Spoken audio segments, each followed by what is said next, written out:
some information with the net meter in Pledge case allegiance it's to the flag of the United States of America, and to the republic for which it stands, one nation, under God, indivisible, with liberty and justice for all. Good evening and welcome to the Monday, September 19th, 2022 Board of Aldermen meeting for the City of Rutland.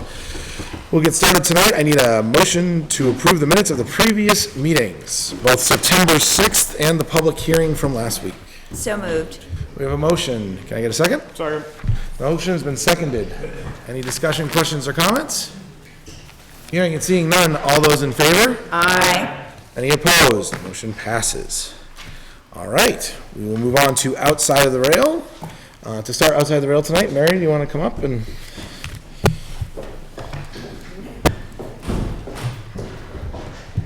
Hello, everybody, and thank you for this opportunity. I am here to give you a little update on the master planning for the College of St. Joseph campus. The first thing I need to do is apologize to the Board of Aldermen for not getting specific invitations to our public forum. That happened on August 17th. I take full responsibility for that. It was a complete oversight. I made assumptions about the Cedar newsletter and how widespread it was. If you don't get it, you should read it. That was one of a few ways that we informed the public, but clearly you all should have gotten a specific invitation, so I apologize for that. I know that was a topic of conversation in the past. So what I would like to say is we were, at the beginning of September, putting together a couple of, with the consultants, they were about to present to us a couple of master plans that they were looking for feedback on.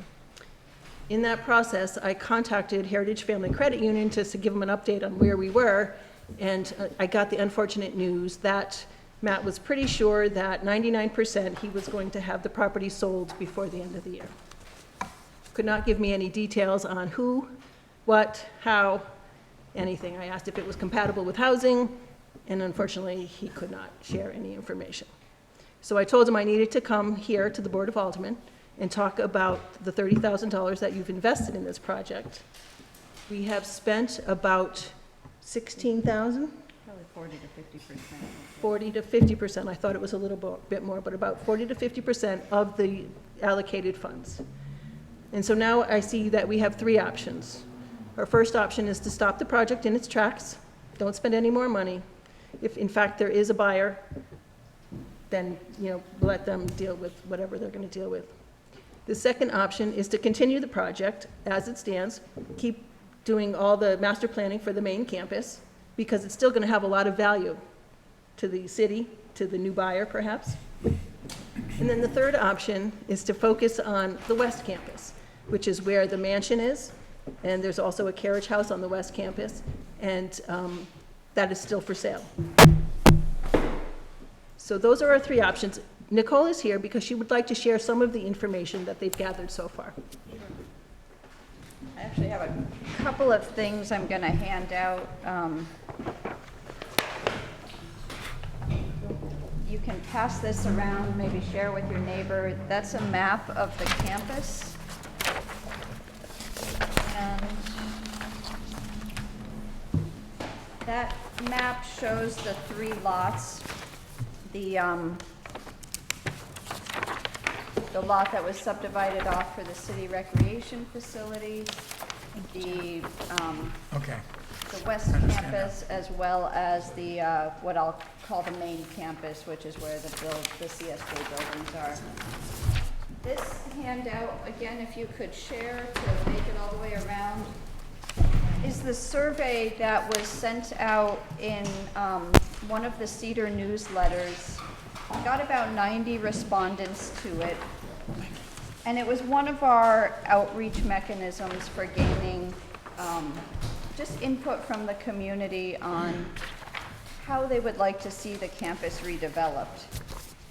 The survey covered a variety of different housing options, everything from multifamily housing to single-family housing, different styles of buildings, a variety of different business types, if those are of interest to people, various different types of community functions, everything ranging from a food pantry to childcare to community gardens, a performance venue, and then a number of different recreational opportunities, things like a pickleball court, multi-use paths, just general gathering space, a pool. So this survey came back, and I'll just read off some of the responses that got the highest response rate. A site with a mix of housing types received very positive feedback.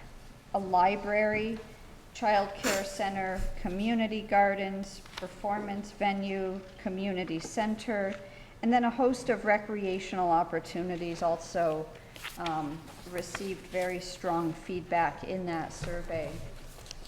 So then, like Mary mentioned, on the 17th of August, we held an open community workshop at the campus. And there, people were invited to come. Anyone could come and stop by throughout the day. We had exhibits up, various examples of different types of housing projects. We had the past surveys up, along with kind of voting on whether people thought one was a good idea or they disliked the idea. And so we gathered additional feedback through that venue. We also specifically reached out to a list of about 25 to 30 individuals that had been identified by the community as potential stakeholders or people that had a particularized interest in the campus. And we did individual surveys with those individuals. And I have surveys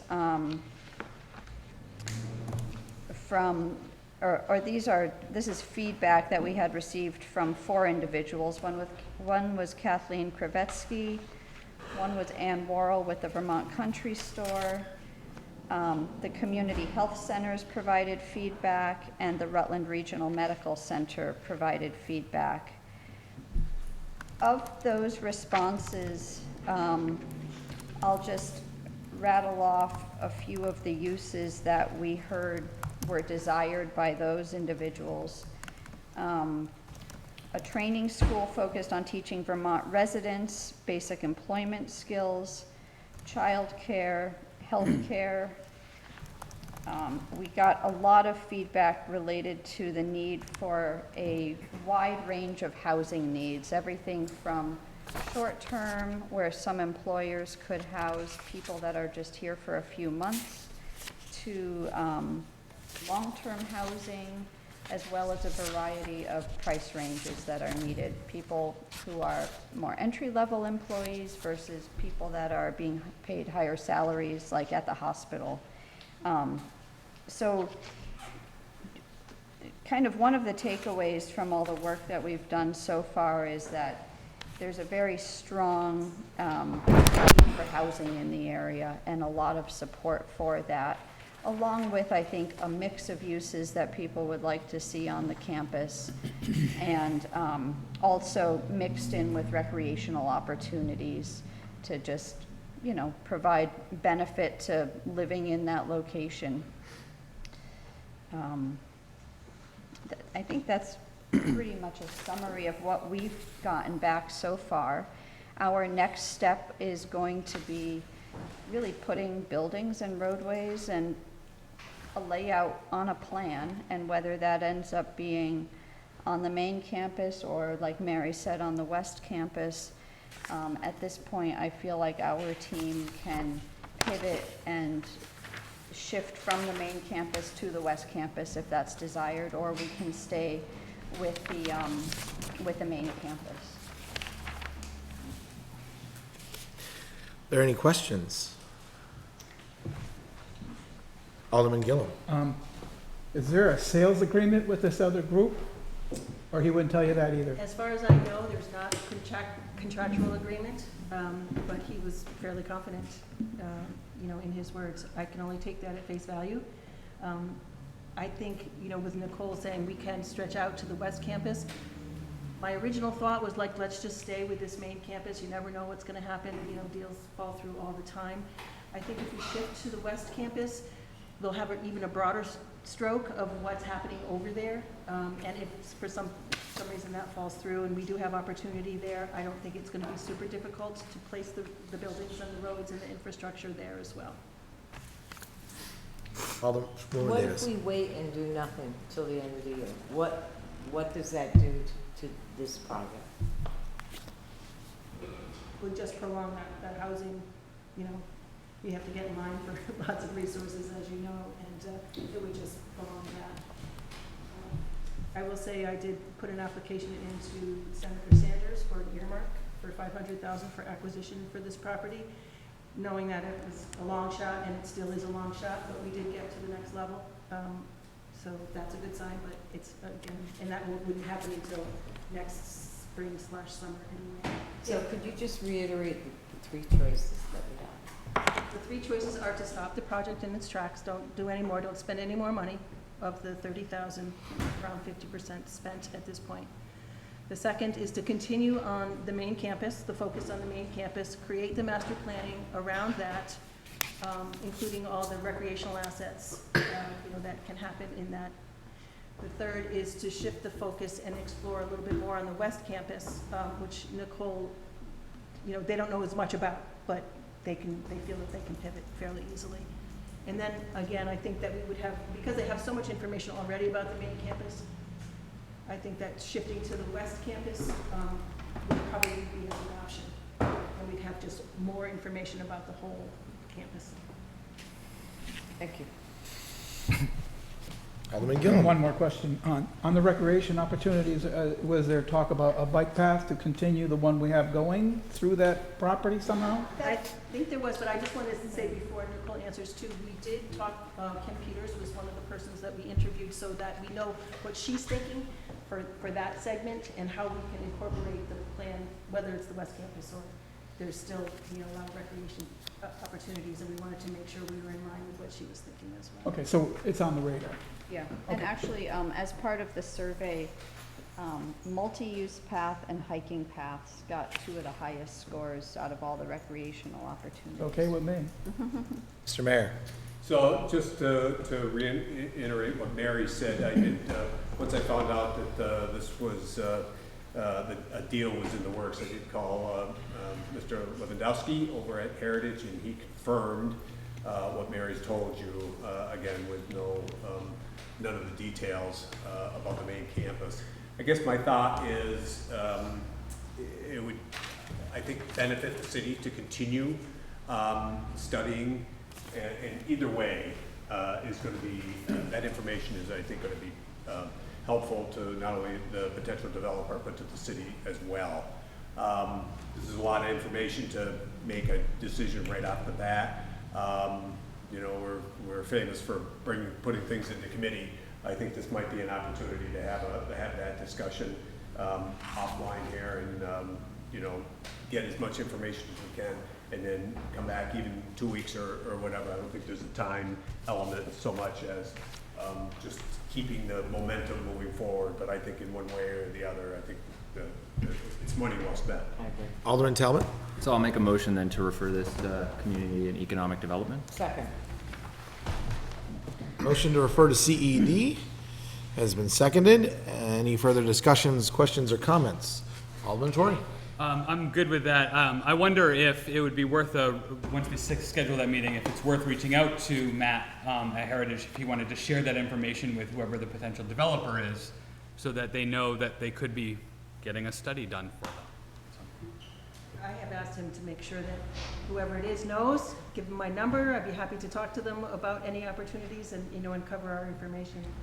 The other thing I'd like to accomplish in the committee meeting is to figure out the best way to communicate all this information to you as board aldermen, so that we don't miss opportunities, like we did on August 17th. Any further discussion? Hearing and seeing none, all those in favor? Aye. Any opposed? Motion passes. Thank you very much for coming in. Here's back. So we are still in Outside the Rail. Is there anyone that would like to speak from the public for items that are not on the agenda? I have a copy of the agenda here, if you haven't seen it. We're looking for people who would like to speak from the public for items not on the agenda. Is would like to speak, come on up. Please state your name and city of residence, and then floor is yours. My name is Tim Ballard. My residence is Rutland City, 13 Clark Street. I'm here to talk about a subject I think they know about. There's a fence that was put in the city right-of-way that I'm not understanding what we're going to do about it. I've heard a lot of different things from the city employees, and I'm not quite sure why we're not following what the Title 25 and Chapter 5 has to say about the fence. They're not going to move it off the right-of-way? Does anybody, they told me the Board of Aldermen know about it. I don't know anything about it. Alderman Tory. It was the issue that came to us from DPW, from Jim, just last meeting, I think. Oh, Fences and right, right, right, right, sorry. That was the Yeah. issue. Is that the L one? Yes, we were told. Okay. Alderman DePoy? I was told they're not going to move it. They're only going to move it a certain amount of feet instead of taking it out of the right-of-way. My problem is with this, there is stuff in the city charter that tells you what you're not supposed to do and do. Just because you do it doesn't mean it was right. I called about putting a fence up, and I was told absolutely not in the right-of-way. That was by the city engineer. And if I can't do it, how can somebody else do it? And there is, if you look it up, if you guys want to look it up, it's Title 25, Chapter 5, 4466 fencing, and then the enforcement on it. Who is Tony Commissioner of Public Works? That would be Jim. Jim Rotondo, okay. Yep. I was told that it wasn't, it wasn't his purview. It wasn't anything to do with him, and it was a nuisance. I just got off the phone with him today. I was kind of surprised because actually the enforcement is done by the Public Works Department and the Chief of Police. I'm sorry I'm the one that had to call about it, but I shouldn't be the bad guy here. Alderman DePoy? So, Mr. President, if recollection serves, a couple of weeks ago, we did get the information on it. We got pictures and everything. I actually drove by it in the meantime the last couple of weeks and saw the fence. It's, you know, this far, 2 feet off the road. Yeah, 2 feet. And it kind of goes around the corner. It's like L-shaped. Well, it doesn't go around the corner. It goes down Clark Street and it goes towards their house. Oh, okay. Okay, Yeah, so it is L-shaped. I was told because there's a tree there, they go, well, there's a tree. I said, yeah, there's a tree. You can put it on the other side of the tree. Well, I said, they can cut the tree down. Oh, they don't want to cut the tree down. I says, you know, these are things you can do so you follow there's rules. I mean, that's why we have city rules. So, as I recall the conversation we had quickly here, we were referring it back to the commissioner, or at least. So I can read The from the- commissioner wasn't here. I know we looked for him in the room. Yeah, do you want me to read from I don't the- think we took any actual.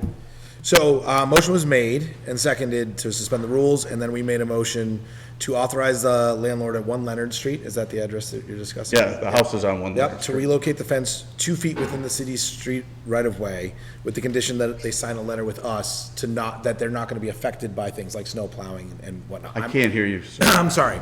That we authorize them to put the fence within 2 feet of the right-of-way, as long as they sign a letter saying that they won't be affected by our conditions that come with the right-of-way. So that's probably things like, you'd have to talk to Andrew Sternessy. Yeah, in case something happens, they're gonna be responsible for Exactly. moving it. But why do that? Why say, well, if something happens, then you move the fence? Why don't we say you can't have the fence there, which is pretty much all you have to do is look in the city ordinances and find out you can have the fence there. Okay? There's no ands, ifs, or buts. When I called, it was absolutely not. Not, oh, Jesus, a tree. I like trees. Trust me, I cut down a tree that I didn't want to cut down, but I knew it was going to be a hassle because it could fall on my house. And my dog didn't want me to cut it down, but if they want a fence where they want to put it on their property, then they should put it on their property. Since 1961, I said to my father when he put a bush in, I said, why are we putting it so far back? He goes, because that's our property. That's the right of way. This is our property. We can't put that bush there.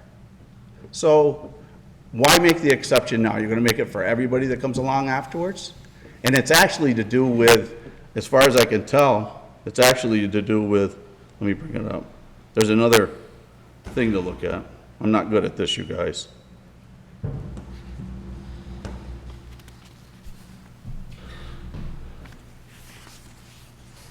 to figure out where it is. Fencing in near roadways. This is on your city website too. Fences. And it says roadways are even more strict. It's right along the roadway. It's for public safety. In case somebody slides off the road, you really don't want to run into something that doesn't want to move. Okay? I wouldn't want to run into that fence today. It would kill me. If I slid off the road, it's only 2 feet off the road now. It's the line I was told, from the center line each way, it's 22 feet. Are there any other questions or discussion items? Are we supposed to follow the rules or not? That's what I'm asking. I would just like to know. Alderman Talbot.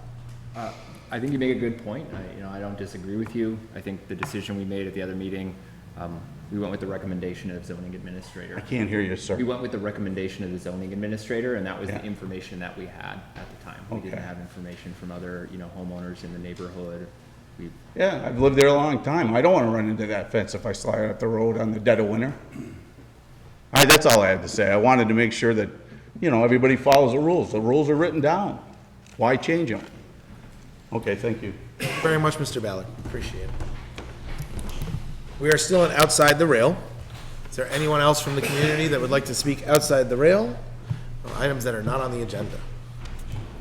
Okay, seeing none, with everybody's permission, and if Mr. Mayor's okay with it, I'd like to move up the new business items in relation to the meetings, the prior meetings of July 18th, August 1st, and August 15th from our special meeting last week. We have to vote on these and either ratify the decision to keep the items that we made, or we have the opportunity to void specific items as well. So I'm gonna put out a potential motion here, and we can vote on the motion, or we can vote down that motion and eliminate specific items. Does that work correctly, Mr. City Attorney? Yeah, I think you can make a suggestion as to the motion, and then somebody will have to move it. So there are 3 dates, we'll go through all 3 dates, and what we're doing here is we're saying that we're gonna, the motion is to ratify all action taken at or resulting from the July 18th, 2022 meeting that was not noticed in accordance with 1 VSA 312C. So moved. So I have a motion. Second. And I have a second. Is there any questions, comments, or discussion on the July 18th meeting? And again, we are ratifying or not ratifying the decision that were made at this meeting. Okay, hearing and seeing no discussion, would all those in favor say aye? Aye. Any opposed? Motion passes, so we have ratified all of the decisions made on the July 18th meeting. Bless you. We're gonna do this again, so I'm gonna make a motion, or I'll put out the suggestion to motion to ratify all action taken or resulting from the August 1st, 2022 meeting that was not noticed in accordance with 1 VSA 312C. So moved. Second. We have a motion, it has been seconded. Is there any discussion, questions, or comments on the August 1st, 2022 meeting? Hearing and seeing none, all those in favor? Aye. Any opposed? Motion passes. All right, and we have one more to go. I'll suggest a motion to ratify all action taken or resulting from the August 15th, 2022 meeting that was not noticed in accordance with 1 VSA 312C. So moved. Second. We have a motion, it has been seconded. Any discussion, questions, or comments? Alderman Franco. Yeah, just to clarify, does a member need to have been present at that meeting to ratify these actions? No. Okay. Okay, great question. Any further questions, comments, or discussion? Hearing and seeing none, all those in favor? Aye. Any opposed? Motion passes. So we've ratified all 3 meetings, and we can continue to move on, and we'll move to communications from the mayor. Okay. Well, thank you very much, and good evening, everyone. I have one item on the agenda for everyone tonight. As the memo in your packets explain, I am asking for you to reconsider your vote of September 6th relating to the VDCP grant resolution for proposed renovation of 120 Maple Street. My reasons for this are as follows. One, I believe we need to have a full and complete discussion of the pros and cons of this issue, which I do not believe we had on the 6th of September. Two, I am very concerned the message that this action sent to developers and would-be developers that the city is not supportive of their efforts, especially when it comes to housing. And third, again, this action is asking for reconsideration to circulate for signatures a grant resolution asking for consideration for this very competitive grant from the state, a project that involves no city taxpayer funds. So for these reasons, I ask for a motion to reconsider your action on September 6th. Alderman Gill. Yes, I would like to move to reconsider the vote on the motion from September the 6th relating to the Community Development Program Grant Resolution for reconsideration for renovation project on 120 Maple Street. And the reason why I'm moving this because I wasn't here for that vote, and I would like to vote on that. Okay, So I so move. can I get a second? I'll second that. I Roll voted- call. Point of order. Do we have to be part of the prevailing side or the Yes. non-prevailing side to make the motion? That's right. Or So, second it too? Alderman Gillum was absent, so he can make the original motion. Alderman Barbagallo was part of the prevailing or the failing side, and he is seconded that motion. And you cut him off. And you cut him off. Yep. Oh, you second. Oh, you- Okay. Got it. And you would like a roll call vote? please. I believe we have the floor open for discussion, for discussion first. Is that okay? Okay. So is there any discussion, questions, or comments? Alderman This is Barbagallo. simply to reconsider the motion so that we can open discussion on this again. That's right. This is not approving the motion, That's correct? Correct. Thank you. Any further discussion? Hearing and seeing none, can we do a roll call vote? Mr. Clerk? I need just 30 seconds.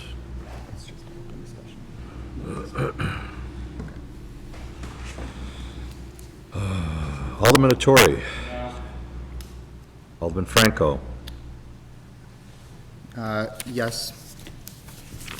Alderwoman Savage. Yes.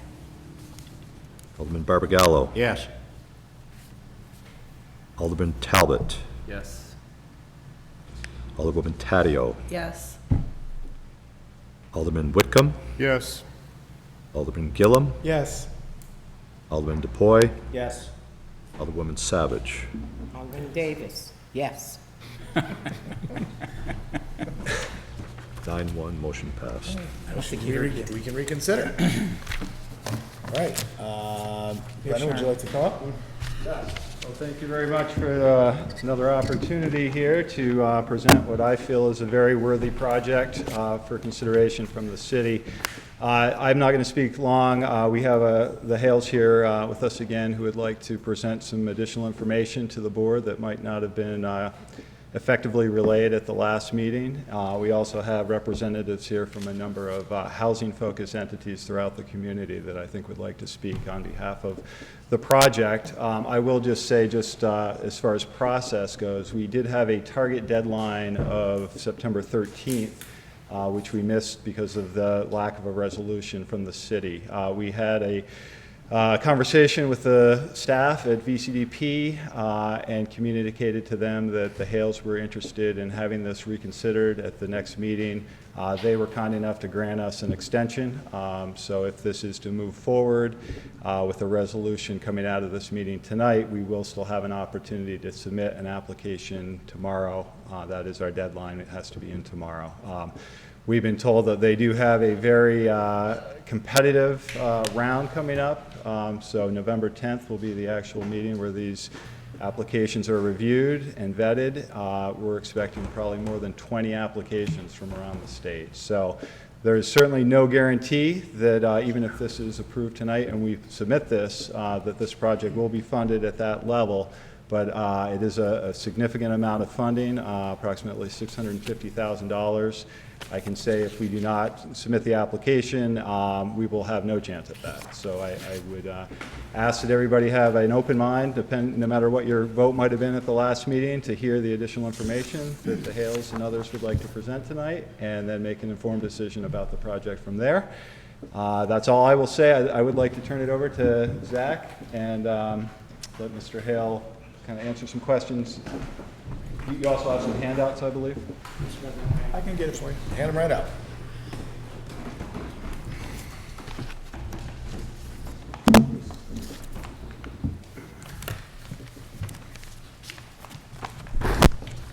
Well, first, thank you for Zach Hale, Bennington, Vermont.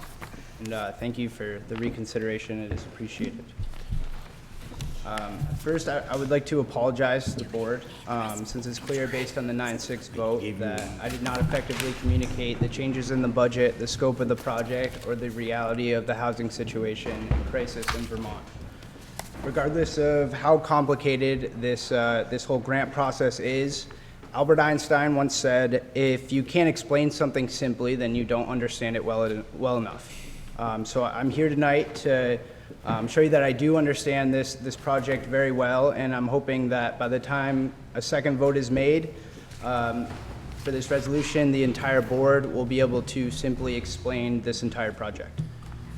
I just handed out a handout, and I'd like to quickly take it line by line to clearly communicate some concerns that were made at the last meeting and were also raised in the Herald.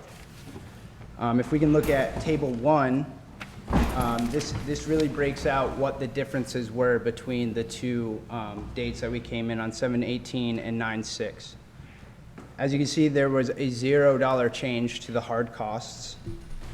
And then we have additional VHIP funding with NeighborWorks for $40,000 that was added to our other funding sources. VHC lead hazard reduction program was is what we anticipate of $15,000 being raised through that program. Another $20,000 from the weatherization assistance program, and $15,000 from Efficiency Vermont and Green Mountain Power heating system rebates. What did add to the budget on that day, on the second meeting, was the $259,100 in soft costs that we did not include in the 7/18 meeting. Of that $259,000, Hale Resources will be providing an in-kind contribution of $143,000. So from the first 7/18 meeting to the 9/6 meeting, the change in what we were asking for VCDP funds and what the project increased was only $26,030. And you can see on Table 2 the $233,070 in additional funding that was raised. So that just kind of adds up all of those red ones in the first table. At the time of our pre-application, we were unaware of the soft cost being a requirement on the application, which is why we didn't include them. It seemed silly to add $143 to just take it away. So that was something that we weren't doing, but VCDP requires these line items to be included to make sure that we have the capacity to fulfill the requirements and the oversight of the grant, and that's why that is on there. Next, if we look at the next table, Table 3, we can see more of a detailed description of something I mentioned last time about the per unit costs. The hard costs of $958,870 we had originally come in on that 7/18 meeting. Another VCDP requirement is that this $125,070 contingency is added to make sure that if a global pandemic happens, we have that kind of thing built in, which is what happened with the 219 project. Some soft costs, those are also added, like I mentioned, and then the Hale Resources in-kind contribution, which we can really take away because we're just putting it on there as we're gonna have this cost, but we're not actually charging it. So if we look at an average per unit cost at that point, we're at about $189,980 per unit. And this $189,000 per unit cost is very reasonable given the quantity and quality of work that we plan to do on this project. These high costs are the reality of the housing crisis in Vermont, and it's the reason that developers aren't doing more to provide housing. The fact is that we're gonna spend all this money on this property, and when it's done, it's gonna be worth a very small portion of the money that we put into it. For example, if we look at table 4 on this same page, this is a table from a study that was done by the Vermont Housing Finance Agency, and it shows that the cost per unit in given years for Vermont applications for federal allocated tax credits. And it shows that in 2018, the average per cost unit was $285,000 per unit. And in 2022, they anticipated them being about $347,000. Talking with Seth Leonard from the Vermont Housing Finance Agency, I've learned that it's actually closer to about $380,000 for 2022 costs. And this was a projection that was, this study was done in 2021. VCDP expressed that a major competitiveness of our project is the low per unit cost. As you can see, other developers are spending close to $400,000 per unit. In addition, the fact that VCDP has given us an extra week to submit this application in such a competitive round speaks very high volumes. If we can turn to page 2 of the packet.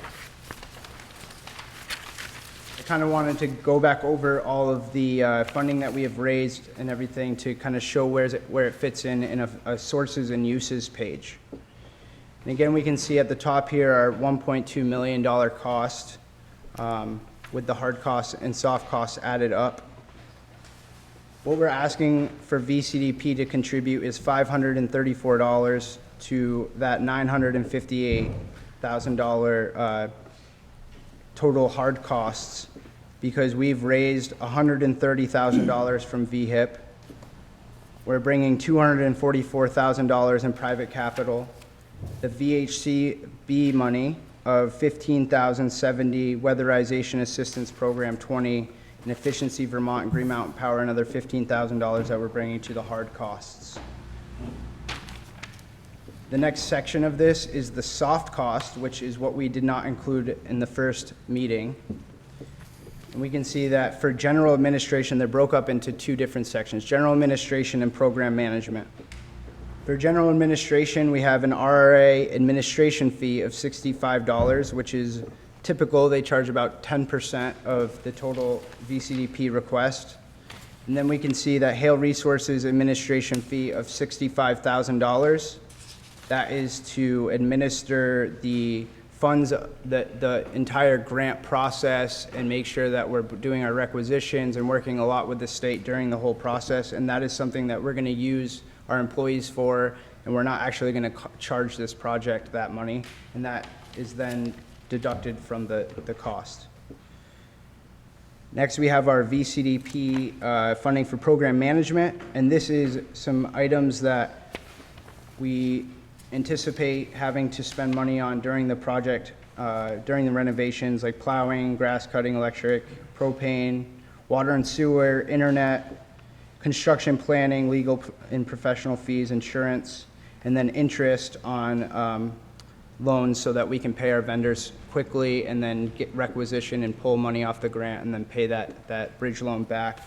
And then Hale Resources Clerk of the Works, which will be John Hale, overseeing this entire project and coordinating with all those vendors, and that is what that fee is for. And again, that will be an in-kind contribution, and so that's not actually included, although it's included in the budget because VCDP wants to see it. It's not actually something we're going to be charging the grant. That gets us to a total of $650,900 for VCDP hard and soft cost funds that we're looking to raise through that program. And I would like to just reiterate that it is a requirement that if there is a revolving loan fund, then it's supposed to be used for this project, 20% of it.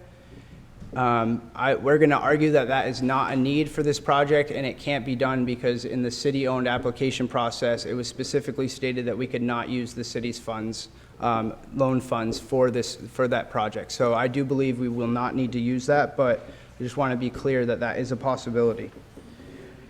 The next part of this just shows the total amount of other sources that we've raised, which is $567,070. So I hope that just kind of clarifies where all of the funding is being utilized throughout this project. I also want to just touch base on a couple other concerns that the board understandably raised. To address this project, it was brought up at the last meeting that this project has increased since we purchased it of the $500,000 that we put on that application. That $500,000 number was something that we put on that application after walking through this property for 45 minutes. And at the time, we didn't really think we needed to gut the entire property, but it was on the application that we were gonna do 5 units and not 3, and at that price. So if we can go to that next page of this document, it seems like that $500,000 number is being compared to the $1.2 million. However, it wouldn't be completely accurate to compare that $500,000 number to the $1.2 million figure. When we were providing that $500,000 number, it represented what on this page is the subtotal hard costs in the scope of work, and that number is $833,800. So what we were throwing on there was really, this is what it's going to cost to develop the property, and weren't taking into consideration the contingency or any of the soft costs. This $333,800 increase is because we realized after a thorough investigation of the property that it needed much more done, which we did know was a possibility when we purchased it.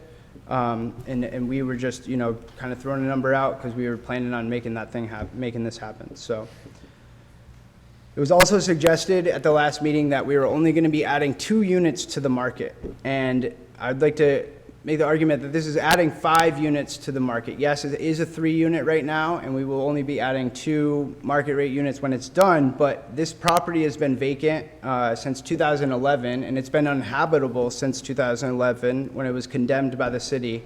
And this is the type of work that it needs to get it back online. So another concern is that the application will have a negative impact on VCDP board for the future consideration of Rutland projects. To confirm this, I reached out to the community development specialist, Patrick Shields at VCDP. Here's some of the quotes that Patrick's response had in his email. We do not make decisions based on geography or funding saturation in a singular municipality or region. Other grants may and would make a state about geographical distribution and equity, but VCDP does not. The VCDP board makes recommendations to the agency secretary based on demonstrated need, impact, and feasibility. In fact, a municipality's recent success of administering VCDP grants is considered more positively as it shows a strong capacity within the municipality to administer and comply with complicated federal grant requirements. Regarding feasibility, Hale Resources has a proven record that it shows you are able to successfully administer and complete the grant objectives based on recent success at 219 Pleasant Street project in Bennington. So with that said, we're not asking the city to approve this application to give us the $650,000. We're asking for an opportunity to apply for one of the most competitive rounds of funding that VCDP has ever had, so that that board can make a decision and weigh our project against others as it relates to the need, impact, and feasibility of the project. In closing, I'd like to say that I greatly appreciate the opportunity to provide this information, and I encourage the board to ask any clarifying questions during the discussion tonight. Before that, I do think that there are some other people that would like to speak on behalf of the project. Thank you. Thank you. Thank you. Hi, everybody. I'd like to go next as the Executive Director of the Housing Trust. I am here to explain to you that Zach's numbers are real. Things are really expensive out there. And when he put together this little chart of what things cost in 2018, $285,000 per unit approximately. That was real. It was real for the Housing Trust. 2021, it was 333. I can tell you that our Lincoln Place project was $347,000 per unit to build. So those costs are really accurate. We have some projects coming up, and we are looking at closer to 400,000. You know, the construction costs are just out of sight. The volatility in distribution of materials is really adding to that uncertainty and the cost. Before we submit projects like this, we do get professional bids. They tell us what it's cost, and that's what we base our numbers on. You can't get a VCDP grant without accounting for soft costs. They will not let you not have a contingency. It's just smart practice. And the level of quality that is required by a VCDP grant is high. As you know, remember that, you know, VCDP did put $1.25 million into this neighborhood. I think that they probably see this as a really good opportunity. I agree with Zach, this is 5 new units. This is not 2 new units. And every unit counts these days, and I think it does say volumes to the fact that there are 20 very competitive applications coming in, yet they're giving these guys another week to bring this forward. They could easily have said, why don't you try next round, or, you know, or come back, you know, we're good, but they didn't. So that speaks to me, I can tell you, as a viable project. Again, I think this is a good project. I think it's an important project, and I would hope that you would reconsider.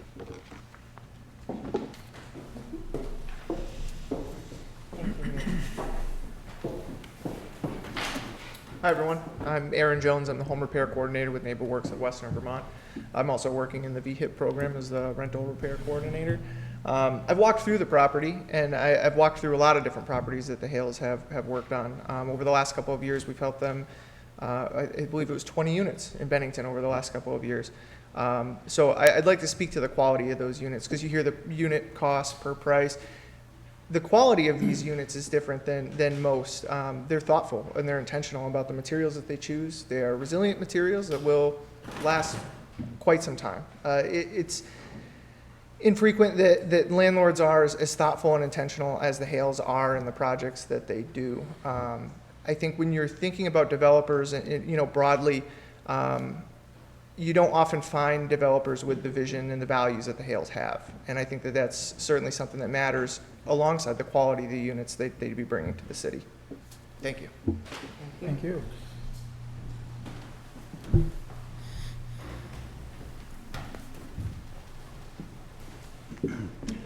Lyle Jepson, Executive Director of the Chamber and Economic Development. I'm going to presumptuously stand here and hope that you will reconsider tonight if you voted no last time. And I'm doing that for a number of reasons. That at the end of the day, your vote will encourage development in Rutland City. And at the end of the day, you will be adding not 0 units, but 5 units, because you've heard that since 2011, it's been a place where no one has been living. So now there will be 5 more units. I'm going to presumptuously thank you for bringing money from outside the city to the city. I'm going to presumptuously thank you for bringing on low-income, moderate-income, market rate housing, whatever form of housing you bring to the city, because it will free up opportunities within the city, and we need that right now. Any development will benefit the city. And I'm going to presumptuously stand here because I represent more than 350 businesses through our organization who I think would thank you for bringing more housing units on the market, because they're trying to hire people who can't find places to live. And I would not be exaggerating if I stood here and said that 2 or 3 times every week we're talking to people that cannot find a place to live. So I'm going to stand here and presumptuously thank you for being part of the team, because this is a team effort. It's NeighborWorks, it's the Housing Trust, it's the Housing Authority, it's the Rutland Redevelopment Authority. We can't do this on our own, one organization can't, but working with the city, I think you're going to see a lot of change. So, thank you in advance for allowing this project to go forward. I think it's very important for the city.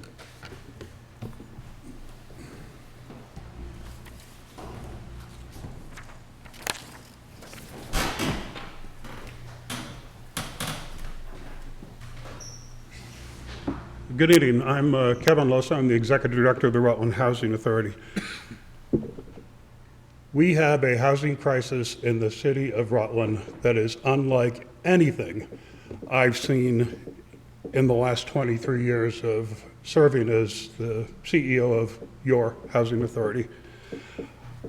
And it's only going to get worse, frankly, unless we, as a group, both the public sector, the private sector, the municipality, comes together and says, this is important. We run, as you may know, the Section 8 Housing Choice Voucher Program here in Rutland City. We currently have 50 housing choice subsidies that are being left unused because we simply do not have the housing inventory in this community to enable us to lease those families up in a safe, stable, healthy environment. That is the reality. And I know that based on my experience and understanding, the Hales are prepared to not only add 5 units into this community, but to add 5 quality units in this community. We have currently 15 families who are searching for apartments in Rutland City and in the immediate environs. They cannot find apartments. They are at risk of losing their housing subsidy. Frankly, it's only going to get worse unless we collectively choose to act with a single voice. We are seeing the end of the Vermont Emergency Rental Assistance Program. We are seeing, and at the same time, we're seeing rents going up to extraordinary levels that I've never seen. And frankly, we're going to see, I think, a surge in evictions as a result of those and many other factors. I've had opportunity to review the pro formas that Zach talked about earlier. They are completely consistent, if not even more competitive than what's going on around the state with affordable housing development. There's nothing that raised a red flag for me. We just completed, within the last couple of years, the Rutland area bridge housing up on Woodstock Avenue. And I wish we could have done it at the prices that they've outlined in their proposal. As a city, we simply cannot afford to pass up these opportunities because if not us, some other city is going to secure that funding. And I would submit we need it as much, if not more so, than other communities around the state. And I just want to reiterate something that I believe Zach said. It's not about if VCDP funds this grant, we're going to be less competitive in future grants. The reality is they evaluate projects on a case-by-case basis. And admittedly, there's 20 projects up for consideration. This project may not get funded, but it's absolutely critical that they're in the queue. Hopefully, they'll get funded this year, but being in the queue means that if it's a strong project, they may get, the chance that they'll get funded next year is greatly enhanced. You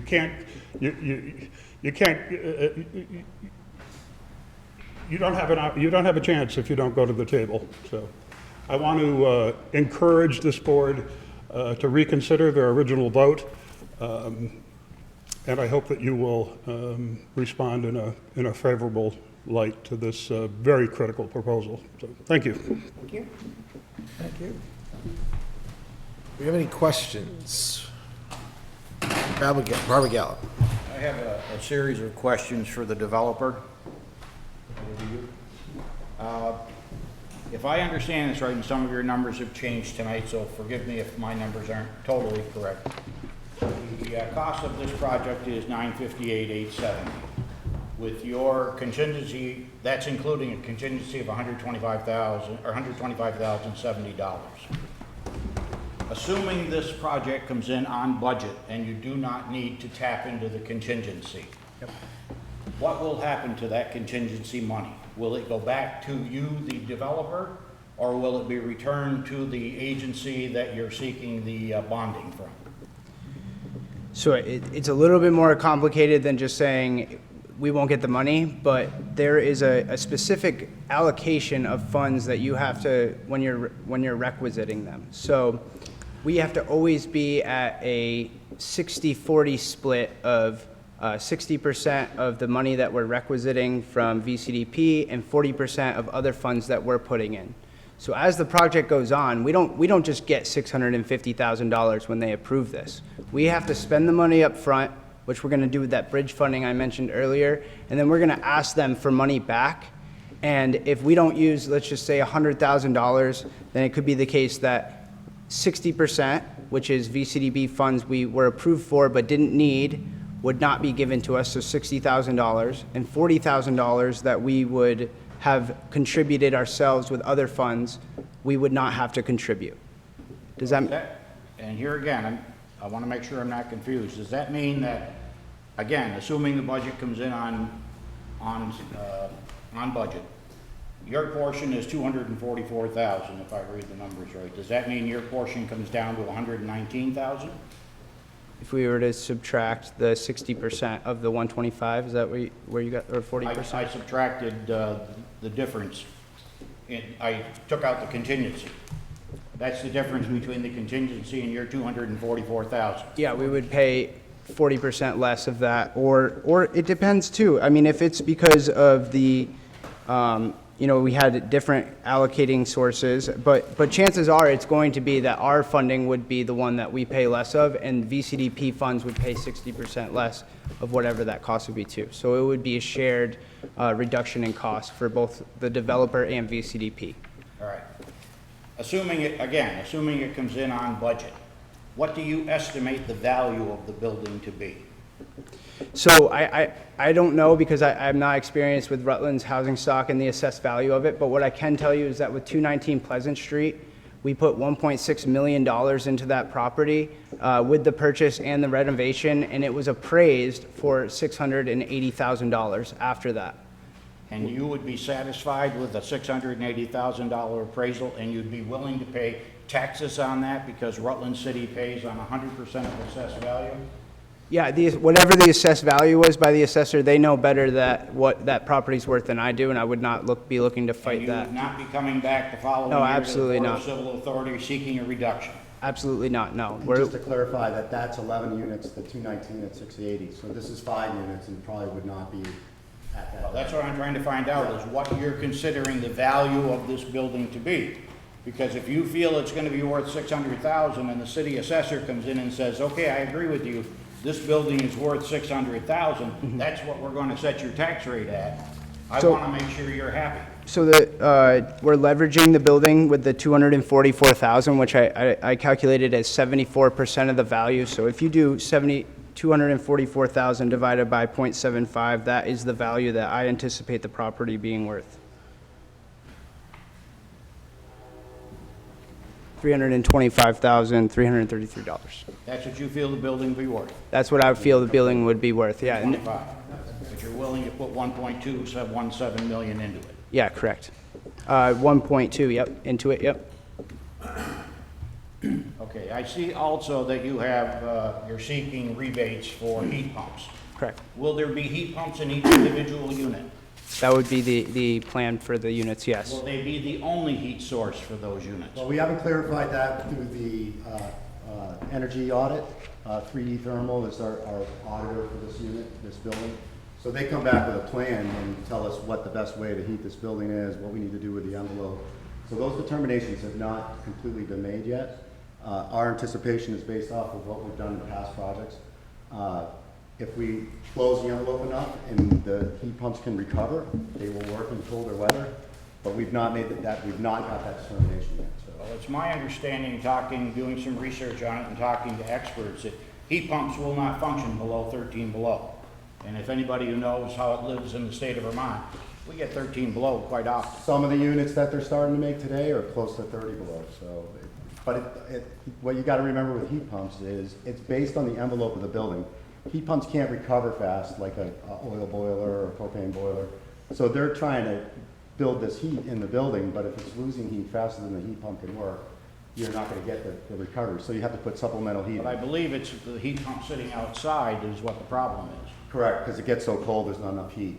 So there's other options. You can put hot water coils with a propane boiler inside the ducts. Well, that's why I'm asking. If Yeah, it's there going would- to be the sole source of heat for these apartments.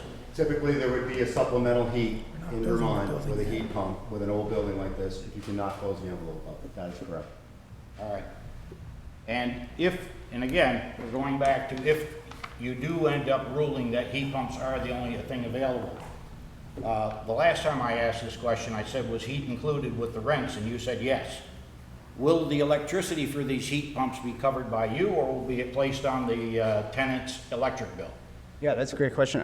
If we have heat pumps in there, we would likely put that on the tenant because they'll also be using air conditioner in the summertime and everything, and we wouldn't normally pay for that. But there would be a reduction in rent based on, HUD has, for those 3 units, HUD has a very specific outline of here is the HUD fair market rent value, and if you do not include heat and it's electric heat, then you have to reduce that HUD rate by this amount. So that's what would be done for those affordable units. And then there's a market rate average for what a unit would be with reducing the. Will the tenants be warned that these are on their electric bill? And the reason I say this, I worked for Central Vermont Public Service, and I spoke to too many customers that were shocked when they got their electric bill because of the old form of electric heat. Now granted, these are much more efficient, but it's still going to increase their electric bill significantly. It would be included in their lease that they're responsible for the electric. Yep. So, And I have driven by the property, I looked at it, and I know you have to provide parking for at least 7.5 cars according to the city charter. You have included 8 in your process. How are you going to assign those parking spaces? Typically, we'll paint spots on the parking lot after we pave it. So they're assigned to each tenant, and then there'll be guest spots that are assigned. So each tenant will be allowed 1 car? Well, the 2 bedrooms, I have not made that determination, but typically, it's required to have 1.5 spots, I think is the requirement here. So there'd be 1 spot for each location with the extra spots that are guest spots. That's typically what we do in All right, because you have the potential for 10+ cars down there with 4 two-bedroom units and a single 1-bedroom unit. And of course, you need room for guest parking in the wintertime because I assume these people will have company from time to time. That's correct. There needs to be room for these cars to park. It doesn't sound like you have it. Well, the zoning requires 7.5 spots, so that's what we were going to satisfy. And we've done other projects in that same situation, and we've not had too much problems with parking. I mean, it's a case by case, and we understand that. And if we could fit more, that'd be great. Really, it's about what we can do for grade in the back of the lot. There is a parking lot. That side of the building is all parking lot. It's just grown over with grass. I did drive by it and I saw that. There's quite a bit of it there, so. Yeah, and that's And if why we could get I'm asking, that's why I'm asking, would it be written into the lease, you are allowed 1 car? We do not typically do that. Say how many cars that you can. Then how will you resolve the conflict? Well, we're gonna first assign the spots, and if we could fit 10, that would be great, because that would accommodate more, but I don't really have the answer for that at this point. I think that's an important question. Other questions? I have one. Alderwoman Davis. So, Zach, if you may, you closed your statement, and I'd like you to do that again, please. So if I choose to sign on and circulate this for signature, what is that doing? What is the end result? What does it get you when I do that? It is allowing us to apply for a community development block grant through the Vermont Community Development Program under the Department of Housing and Community Development. Like, we're just applying for it. That's it. We're not getting this. There's going to be a decision in November, which we will go to the board in November, on November 10th, and we will give them a presentation on this project after they've reviewed our application. We'll answer any questions that they have, and then if the board thinks that our project is the best among them all, they will provide us with the funding or make a recommendation to the Secretary of the Agency of Commerce and Community Development, who will then make the final decision. They could not fund the entire 650 too. I mean, that was something that happened at 219 Pleasant Street. The board needs to understand that we're getting caught up in some minutia we don't need to be caught up in. And basically, this is the request before us. Thank you. Okay, are there any more questions from inside the rail? Alderman Gillum. I don't have a question, I have a comment. I live on that side of the city, okay, and we fight tooth and nail to get something happening there. This is an opportunity to clean up a piece of property, which we've already invested a lot of money in Maple Street. The street, level have been fixed, sidewalks and curbs. So we are putting an investment in on our end, from the city end, okay? These guys are coming in here and helping us to improve the neighborhood. They're just Stabilize the neighborhood. Stabilize the neighborhood, thank you. And this is a great project for us, and it sends a message out there to the other developer that we want you here. That's what we're voting on tonight, accepting their proposal to apply for the project. Alderman Franco. Yes. So I just want to make it clear, because I think there's been some miscommunication or at least misinterpretation of why people voted against this proposal in the last meeting. It's certainly not because the board is not aware that there's a housing crisis. This is the same board that put forth multiple housing initiatives within the last several months. So that is not undisputed. This board understands that. I can speak personally that I fully understand that. And I think where the concerns were coming, we're trying to make sure that we were going to produce something on scale with what we're seeking, understanding that there's a great need and understanding that we want to see the most units become available using some of the limited resources we have at our disposal, including state grants. So I just want to make that clear, because I think there were a lot of comments around housing in general, and that is undisputed. But my question really is, because I think there was some misunderstanding of us seeing 2 additional units. This site was purchased through the city-owned properties program, is that correct? That's okay. correct. And you stated last time that you intended to renovate 3 units originally, and so now you're adding 2. That's correct. Were the 3 units going to be redeveloped with or without this grant?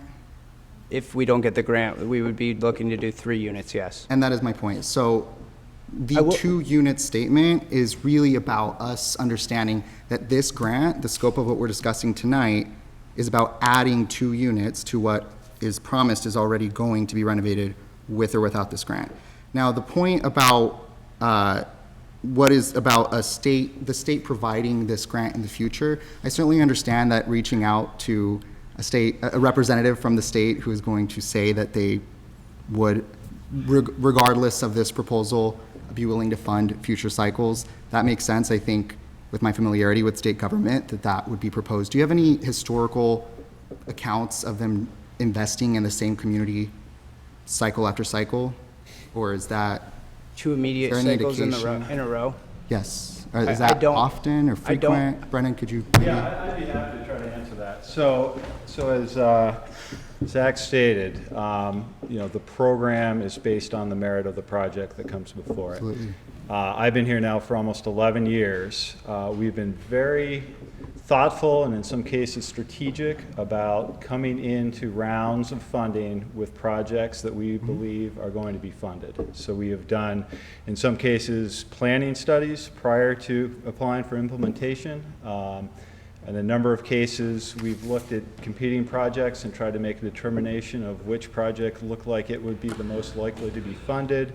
In almost every situation, we try to have at least a preliminary conversation with the staff at the VCDP program to kind of vet that project specifically. And we started our conversations with the Hales back in the early part of the spring and had at least 2 conversations there to kind of get their feel for whether this was going to be a project they would feel would be competitive. So, I mean, I've heard we should be after every grant and every round, but realistically, that is not the most efficient nor the most productive way to go after grant funding. It is to have a project that you are comfortable supporting, that the city can get behind. In this case, I feel like we have one of those in front of us tonight for approval, and I hope. Yeah, and I absolutely agree with you, Brennan. That is the way to be more strategic. Think not going after every grant every time, but going with the right opportunity at the right time. And I think that's where we are misaligned perhaps, and that's where the concerns, at least from my part, were coming, was that thinking about strategically investing in some of these limited resources that, again, we're uncertain as to the historical accuracy of them actually repeatedly investing. That's where that concern was coming from. So just wanted to clarify that. But ultimately, I think, it is a bit disturbing to me to raise those type of concerns, but to be brought back here tonight with the assumption that we didn't understand the original proposal. I mean, I think we were all presented information, we had the tables. I would hope that each of us can understand the numbers in front of us. Ultimately, I think it was those concerns, at least for me, that I haven't really seen any information to change my assumptions on those. But I just wanted to ask those clarifying questions. I'll leave it there. So I see public comment. Could I just respond one thing? Yeah, absolutely. So I think the purpose of asking for this to be reconsidered is we did feel that process went very quickly. I know the Hales we kind of coming into this after a 9-1 positive vote, thinking, you know, we're good with the city, everybody understands this. And then obviously, as that discussion occurred, both in the public hearing and at the discussion about the resolution being signed, it did seem like there were changes in opinion based on some statements that were made that night. So I do think it is important, again, to come back here tonight. We have another opportunity to go out and seek $650,000 to bring into Rutland City. I hope that is not lost on the other folks that are going to be voting tonight, because I think it is important. Did you have a comment before public comment? No, I was going to move a motion if we're ready. Let me get public comment real quick, and then, Certainly. just, thank you very much. I do want to make one quick comment myself. I do want to make one quick comment myself. I really appreciate the effort put into the presentation this evening. That's the purpose of the public hearing. Barbara has really kind of keyed us in on over the past 3 to 6 months that these processes are changing and those public hearings are becoming more and more important. I know typically we schedule them for 30 to 15 minutes, and it may behoove us to, in the future, move those out a little longer and expect this level of presentation. Again, with respect, but this is what the citizens of Rutland deserve, is a presentation of this level, not a rubber stamp presentation. And I think that we've seen tonight a little bit of a different approach, and that's appreciated. John? If you want to go up and speak. While he makes his way over, I'd just like to say that I do appreciate the clarification, and it's not that I think this board doesn't understand the housing crisis in terms of like we don't have enough housing. I know you guys understand that because you've just made these loan funds for market rate housing and everything. I felt there was a disconnect between the cost of renovating these units into quality units, and that's where I thought the disconnect was. I just want to make sure that was extremely clear, because it is a lot of money. I do recognize that, and that is part of the reason why we have this crisis. So that was the clarification that I was hoping you guys got. Thank you. Thank you. Mr. Gale? John, could you come You up have to to the come over microphone if here. you don't I mind? was going to ask some questions. Yeah, it'd still be better if you do it over there. That way we can capture the audio. And I'll ask respectfully that we try to keep it brief as you can. Thank you. My name's John Ruggiero. I'm a local private developer of units in Rutland City. I think if anybody knows about costs and the city itself, investment that's not nonprofit, I'm probably one of the ones that does the most since our good friend Joe is gone. So I'm trying to get my head wrapped around from a private investor point of view. They're spending $1.2 million on 5 units, essentially. That's just an awful lot of money. And I understand that a lot of it is, grant money, but what I want to understand is, of the $1.2 million, how much of it is actually not grant money?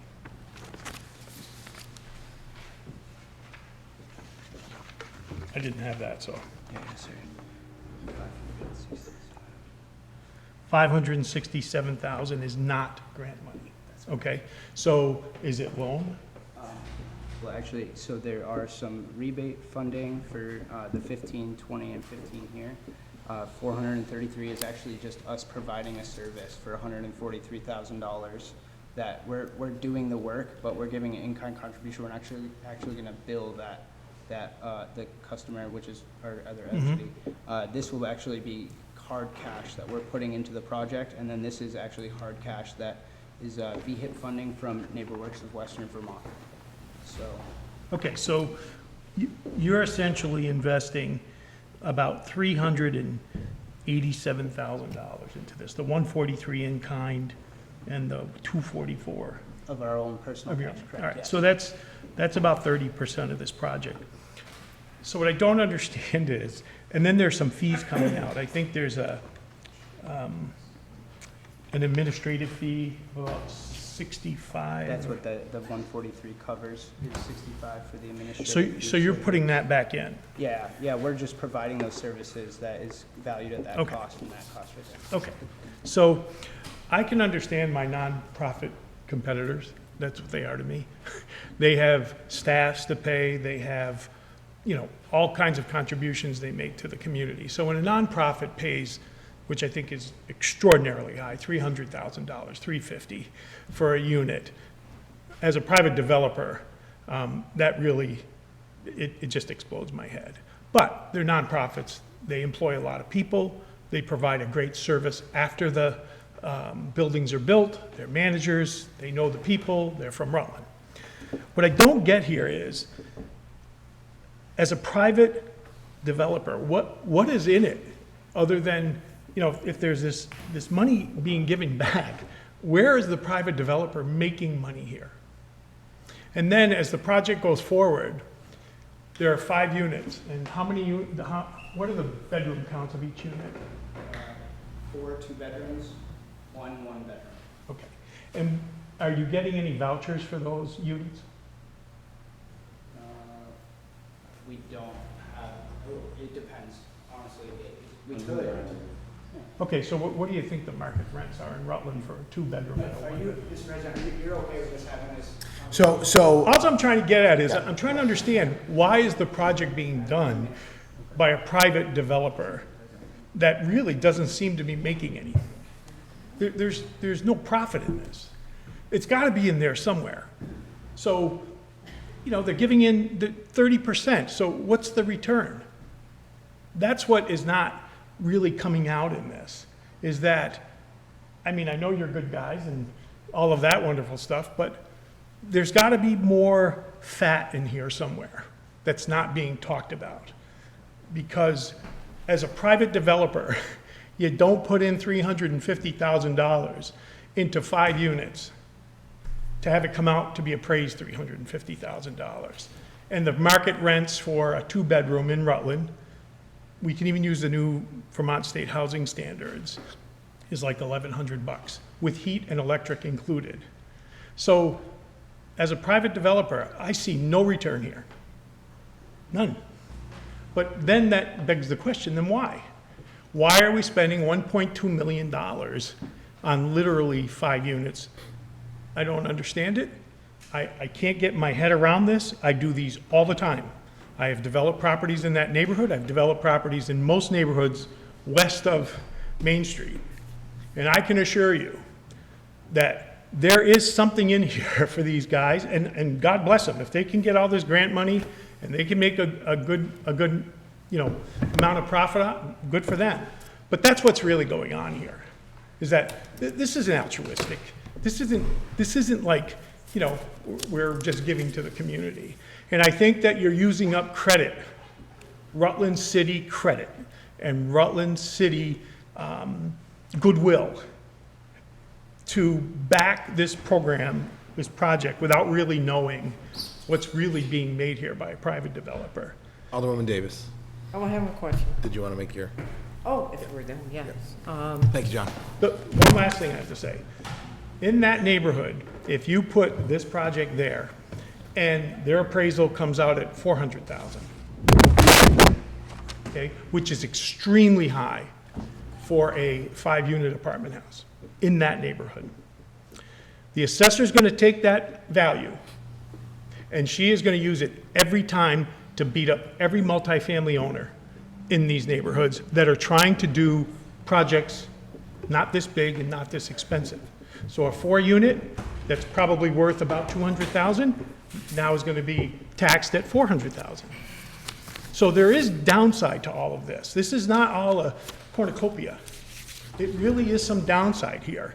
And I think that, I think it's great that all the nonprofits are here and all that wonderful stuff, but it's not the same. This is a private development using public money, and a good portion of it somehow is going to find its way to the private developer's pocket. And it's going to be substantial.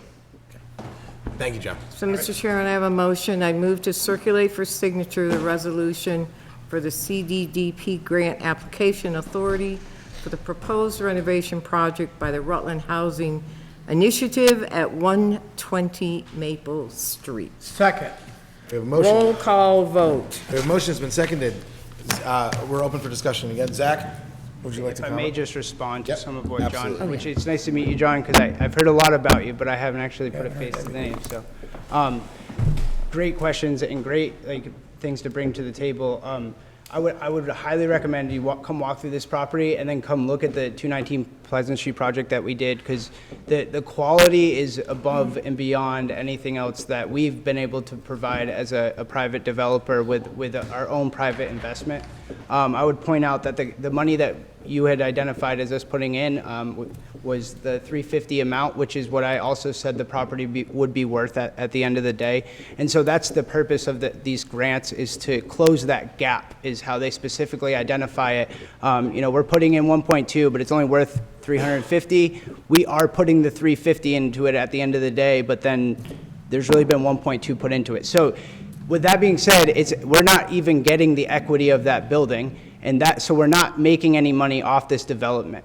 What we are making money on is the long-term cash flows of the property, because it is going to have very low maintenance, because it's going to be brand new, and we will be charging the same amount of rents for that nice property. So you're right, we do make money in the long term, which is exactly what makes us different than the nonprofits, who are actually making the development costs up front, and then they're not making that money long-term off the rent rolls. And so it's just kind of a reverse of how things work.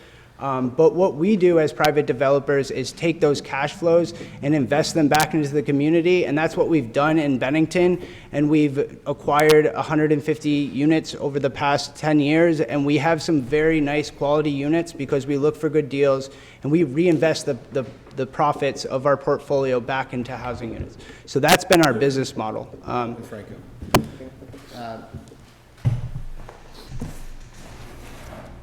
I just wanted to say that I am still deeply disappointed that this is the best scenario that we're having with the RA.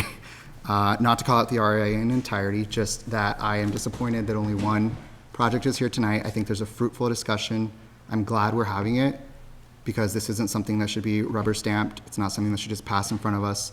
I'm glad that we're able to bring up these concerns, but I wish that it was options sitting in front of me. And we have a housing study that's apparently underway. We have multiple initiatives. We're going to be investing in private developers who can take some of the ARPA dollars and put that forth. So I expect a lot more to come out, but it's disappointing to me that this is the only option I have. So my vote may reflect that tonight, but I just wanted to name that up front.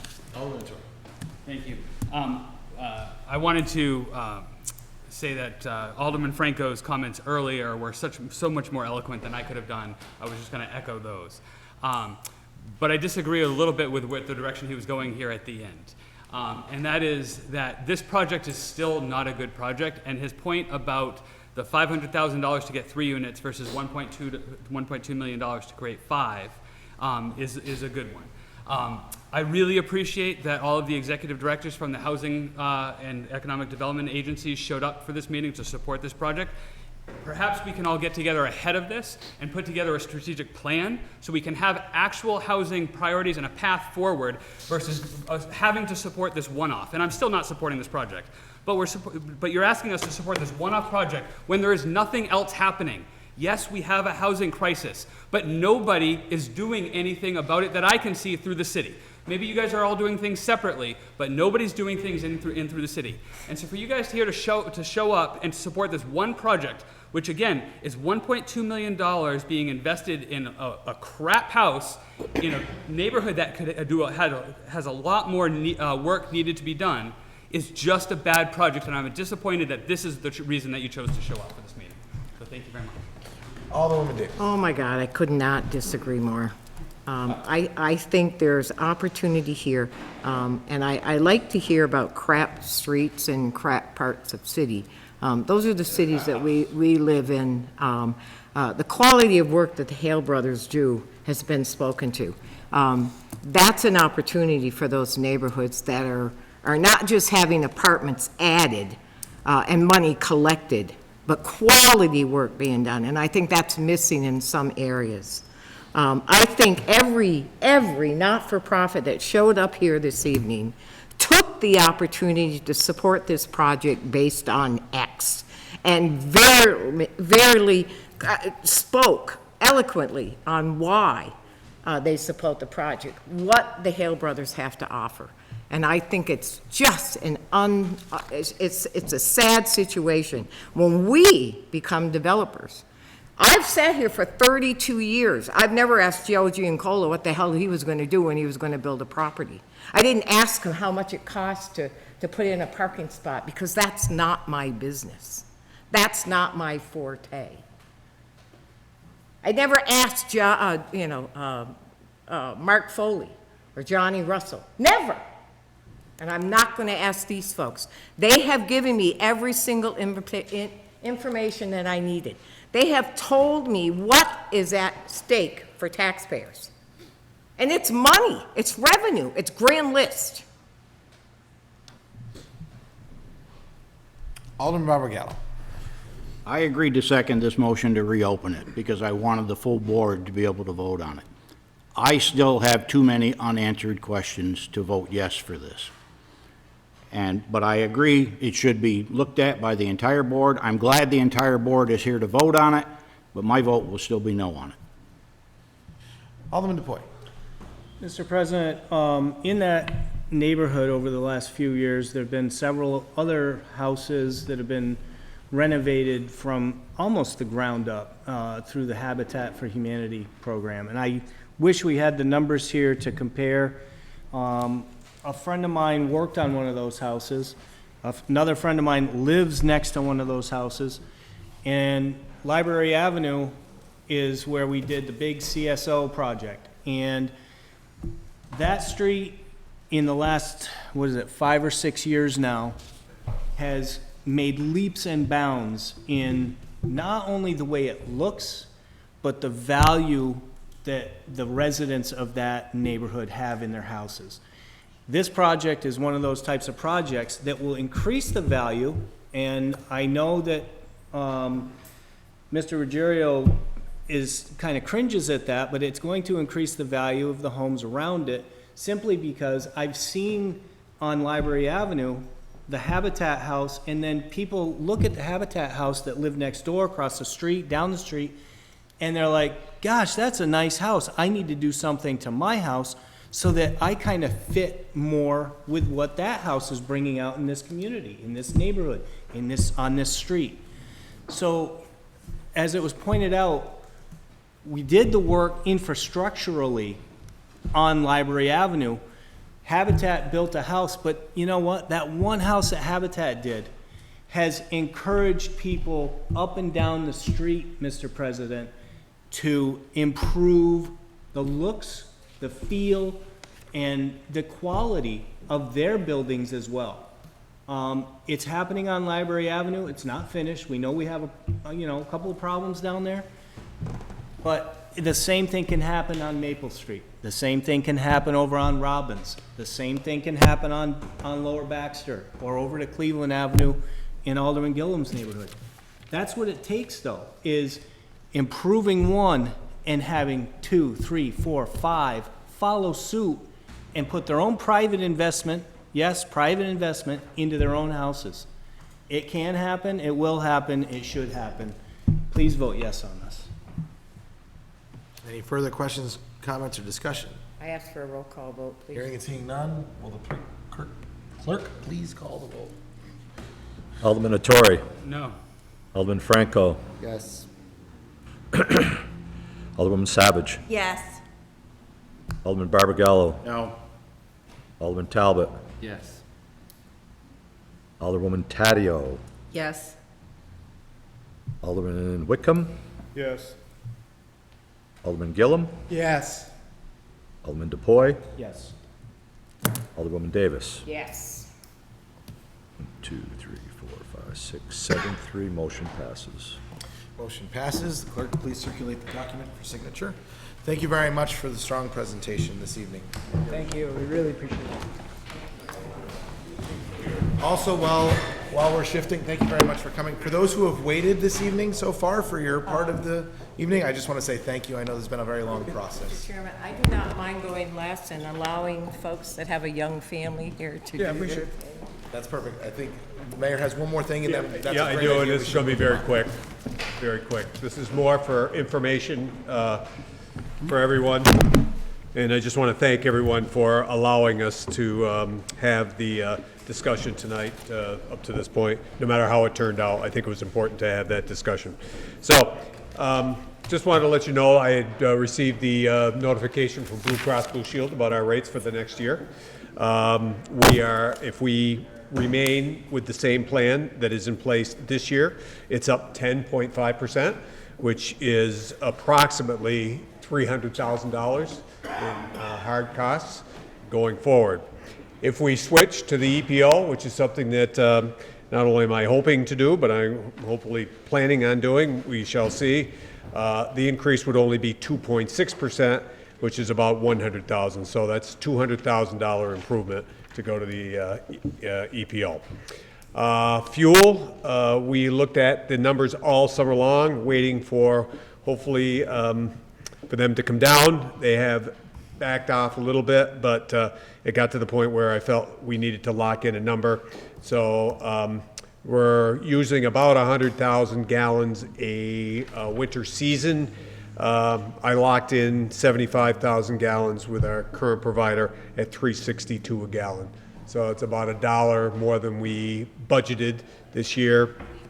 So there's going to be an increase, obviously, in that cost, which we knew was coming, but it's not as bad as I had envisioned earlier in the summer. So again, all those are hard costs that are out of our control. And then finally, tonight, I just wanted to read to the board a email that was sent to me at about noontime today. And perhaps we'll end this on a good note, as we have with this other vote. This is from Karen. Hello, Mr. Mayor. I grew up in Rutland, but have not lived there for about 40 years. My husband and I stayed in Rutland last night to attend a show at the Paramount Theater. We were walking around town waiting for the show to start, and I was impressed with the renovations downtown. Everywhere, people waved, passing in their cars. People walking greeted us with smiles and kind words. Quite different from Chittenden County, where I live now. They don't acknowledge your existence and are never friendly. We had a wonderful time, and I got a little homesick. I thought you might enjoy some positive feedback. Keep up the good work. And a resident of Milton, Vermont. So, you know, it's sometimes nice to hear something good rather than just look at social media and hear all the rest. I will leave you at that. Thank you, Mr. Mayor.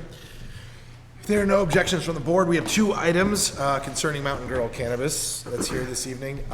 We'll start with the Board of Cannabis Commissioners. This is new on our agenda, so can I get a motion to enter the Board of Cannabis Commissioners? So moved. Second. Motion to enter the Board of Cannabis Commissioners. It has been seconded. All those in favor? Aye. Any opposed? Motion passes. We are in the Board of Cannabis Commissioners. If you take a look, I handed out the resolution that we approved. If you look specifically at Section 5, is the application for license section. I would recommend this evening, and I have the paperwork here, that we motion to approve the issuance of a local control license for cannabis establishment to Mountain Girl Cannabis LLC to be signed by the commission chair and the city clerk pending receipt of all items in Section 5 of the resolution. So moved. Second. Motion has been seconded. Any questions, comments, or discussion? Hearing and seeing none, would all those in favor please say aye? Aye. Any opposed? Motion passes. Okay, that's part one. Can I get a motion to exit the? So moved. Thank you very much. Second. The motion has been seconded. All those in favor? Aye. Motion passes. We are now out of the Board of Cannabis Commissioners. Congratulations on the first vote. All right, we will move to reports and letters from department heads and officials. Brennan, Duffy, RA Director, BIAP recommendation, Mountain Girl Cannabis, page 4 in your packet. Thank you very much. So as you saw in the memo in the board packet tonight, we have a recommendation coming from the Redevelopment Authority to support a BIAP grant of $5,000 for Mountain Girl Cannabis Incorporated. This is a new business. I think most people are aware due to some reporting in the Herald last week. It'll be opening up at 174 West Street. Applicant is anticipating investing approximately $75,000 into the property. They're also going to be creating several new full and part-time jobs as part of the new business opening, and it will, I think, be a very popular spot in downtown, which will add to the vitality of our wonderful city. The applicant, Josh McDuff, is here, and I'm sure would be happy to speak briefly about his plans. That'd be great. If you would like. Josh, thank you for coming. Sorry that we kept you so late. It's all good. I'm glad I got you tired. That vote went very quickly, so thank you for your time. Yeah, so like Brennan had mentioned, we actually have already received our license from the state of Vermont, and it was #1, issued out for retail, so very proud of that, and very proud to represent the city of Rutland in that same capacity. We've made job offers to all 4 of our candidates, and they've all accepted, so they will be beginning this Saturday for some training and probably painting and probably cleaning and in all of the necessary steps for opening a business. And I just wanted to say that we're really excited to represent Rutland City as we go into this new kind of frontier in cannabis and recreational adult use, and I look forward to having you all in for a walkthrough in the coming days as we finish up renovations. So thanks for the consideration. Any questions for Josh? Okay. No, I was just going to move to suspend the rules. Great, motion to suspend the rules. Second. The motion has been seconded. Any discussion? All those in favor? Aye. Any opposed? Motion passes. And I'll move for the approval of the Mountain Girls Cannabis Inc., a $5,000 BIAP grant. Second. We have a motion has been seconded. Any questions, comments, or discussion? Alderman Gillum. Just a comment, it's nothing negative, relax, you're okay. Understand the building you're moving into got hit by graffiti again after you painted it. Am I correct? Are you gonna put a camera on that building? Cameras were installed today. Thank you. If you catch, The old Yeah. A and J.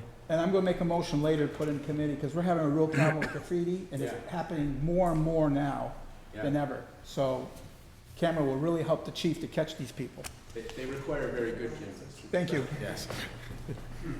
All right, any further questions or comments, discussion? Seeing and hearing none. All those in favor of the motion? Aye. Any opposed? Motion passes. Thank you very much, and thanks for coming in, Josh. Congratulations and good luck. Okay, quickly, Mary, before you come up, are there any additions and deletions to the agenda? No. Mr. Acidia, too. No. Yes, no. Not no. technically an addition, Okay. but I just wanted to point out that there's a second part of the open meeting law cure that we just. Yes, I'm keeping that under new business, but thank you. Yep. So, yeah, that's still here. Okay, great. Any other additions and deletions? Hearing and seeing none. Mary, come on up. Sorry. Treasurer Markowski, financial reports for the city and the RA as of August 31st. Thank you, Treasurer Markowski, for your patience. Thank you. I guess I didn't understand what the open meeting law cure part 2 was. Can I ask that? Yeah, I don't- absolutely. yeah. So there's 2 pieces to our cure for the 3 meetings that we. Okay, we ratified. Yeah, and then- we ratified. We are now going to be presenting at the end of the meeting, in the new business section, a list of what we're going to do to prevent that from happening in the future. Great. That's all. Thank you. As a resolution, by the way. Okay, I'll get to August report. When you're looking at the cash balances, very high at the end of August, that's post-collection, so $22 million in all city accounts. Keeping in mind that about $3.5 million will go to the school for the first quarter installment to the school. $3 million of that is ARPA fund dollars. And then that balance is spread pooled cash, special revenue funds, capital funds, proprietary funds. So a really large cash balance at the end of August, so I want to point that out. Delinquency report, end of August, we started looking at our delinquencies, evaluating which ones may be suitable for payment agreement and then something maybe for tax sale. So we're in that process. When you look at the pooled cash, so the pooled cash is your general fund and all of your proprietary fund cash. At the end of August, the water fund was the only proprietary fund with cash of $557,000. The other funds, sewer, parking, and transit, have balances due to the general fund. $564 in the sewer fund, which I believe is will be reimbursed. The two that you really want to watch are the parking fund and the transit fund, because those balances are not improving. So that's going to be reflected end of June, but something to continue to look at. What are we going to do with parking? Are we going to reduce? How are we going to draw more revenue? Are we going to reduce those expenses there? Really, some decisions will need to be made there on parking. And also the transit fund continues to decline, so other decisions there. Not sure that we've seen a new budget from LAS for the transit fund for this year, but I will try to follow up with John Santinello with LAS to see what's happening there. At the end of August, the unassigned fund balance is roughly where we had targeted at $2 million. Overall, general fund expenses at 17%, in the general fund, 70% of budget. Water and sewer are about 18% and 21%. Parking fund expenses at about 14% of budget for end of August. I did want to spend a little bit of time, that's pretty much August financials. Not much there, we're only 2 months in, but just wanted to give an overview there. But as of June 30, I wanted to give a little bit more, which I emailed today. At the end of the year, we had all city cash accounts, 17 million, with 8.3 in the pooled cash, 1.5 in special revenue funds, 3.2 in capital funds, 3.5 in the proprietary fund capital funds, the water and sewer fund, and then a small balance in the private purpose trust fund, which is, there's a school fund for the music program that really is most of that private purpose trust fund. I did want to note on delinquencies, as we analyzed June 30, our prior year delinquency balances were down 200,000 from the prior year. When we look at June 30, 21 to June 30, 22, and when you're looking at water and sewer balances, down about 100,000 from year to year. We had a lot of property transfers. They pay off balances due for the most part. We had a lot of success with the state assistance programs. We had good collection efforts and tax sales, so we were able to bring those delinquencies down. Pooled cash, again, just like in August, where the water fund has cash, the sewer, parking, and transit funds with balances due to the general fund. So I believe that when the auditors are here, they will probably make recommendations for the parking and transit fund, possibly transferring funds from the general fund to resolve that. We don't want that parking fund to get out of reach, at 50,000. So at the end of the year, when you're looking at our fund balance increased by 529,000. That means we didn't spend all that we were going to spend, and we had some excess revenue, so we ended up 529,000 improvement in our fund balance. So, but in presenting June numbers, you have to keep in mind we have more audit adjustments to make. I wanted to get these June numbers out because some of the adjustments will impact our revenues and expenses. When we get into budget time, it's helpful to have those numbers before they're impacted so you can see actual revenues, actual expenses. So, general fund revenue, when I'm looking at non-tax revenue, so we budget 2.8 million in non-tax revenue, recreation, RME, other miscellaneous. We actually raised 3.2 million there. RME revenue was high, recreation revenue was higher than projected, and we had significant revenue in city-owned property sales. So those things really helped out for end of year. When looking at expenses, we had, I noted, I guess I didn't put the totals, but I wish I had. PD, police department, fire, and DPW budgets were underspent by $1.4 million.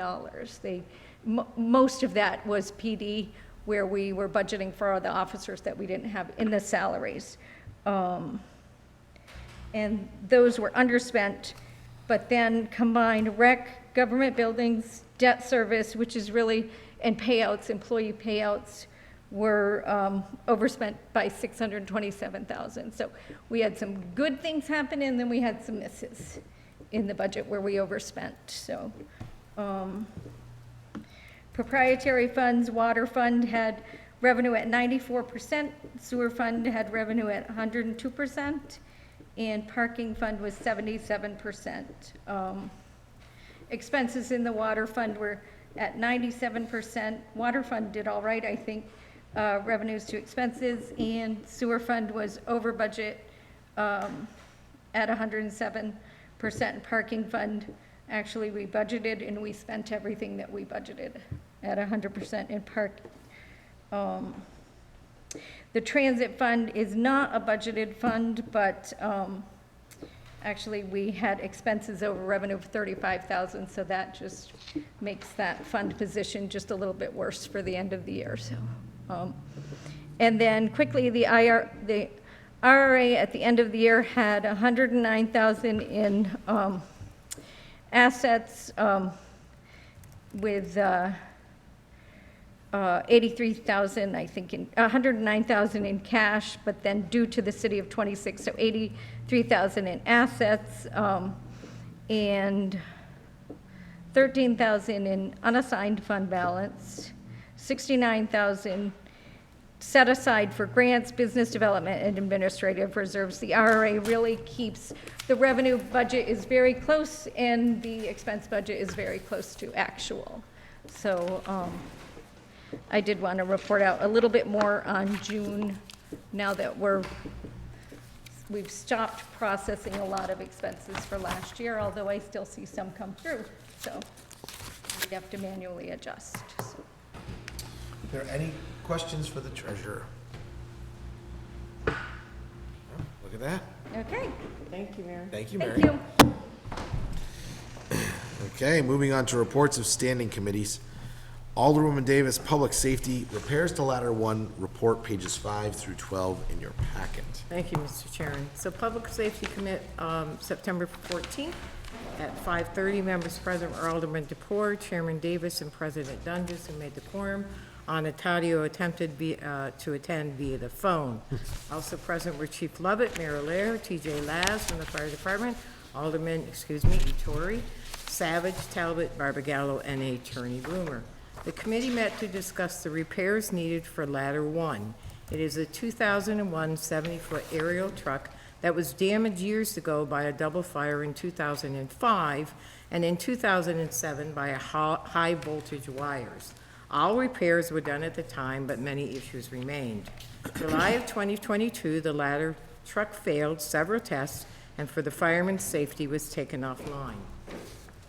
Several options were discussed with the chief regarding the ladder and were explored. They are in, you have a packet there that runs through the history of the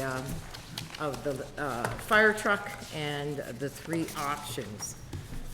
The option chose was option number 3 for $819,644, and to apply $200,000 from the equipment replacement fund to enter into the contract with LTC for 10-year coverage for ladder 1. This option will also allow the equipment fund to stay on schedule, and I did, I'm not sure if you got it, I did ask the clerk to include the schedule. If not, I can get it out to you. So this schedule goes out through the equipment replacement fund to replace vehicles through the year 2040. Allowing this money to remain in the fund allows us to stay on schedule with the replacement of those trucks as they come through. So the motion passed 3-0 to approve option 3, and I so move. Second. We have a motion that has been seconded. Is there any questions, comments, or discussion? Alderman Torrey. Thanks, and this is more for the public, so I don't know if Chief, you wanted to speak to this. The question of that this is a 21, 22-year-old truck. Right. Why not just buy a new one for $1 million versus, you know, an old used one for $850 or whatever? So Yeah. speak to that. Well, first of all, a new truck would be $1.2 million if we were to able to get it. That's one of the issues, is the supply chain issues. Right now, with the estimates of what we had received, you know, we're looking at 2.5 years before the truck could be built. The 2.2 million is today's price.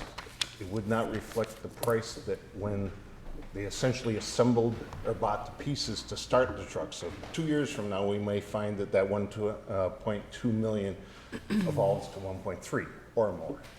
So that's one of the things. It won't be a 21-year-old truck. This truck will be put on a brand new chassis. It'll be a 2024. It'll be financed as, if we finance, as a brand new vehicle. It'll be insured as a brand new vehicle. It'll have a 25-year life expectancy from here going forward.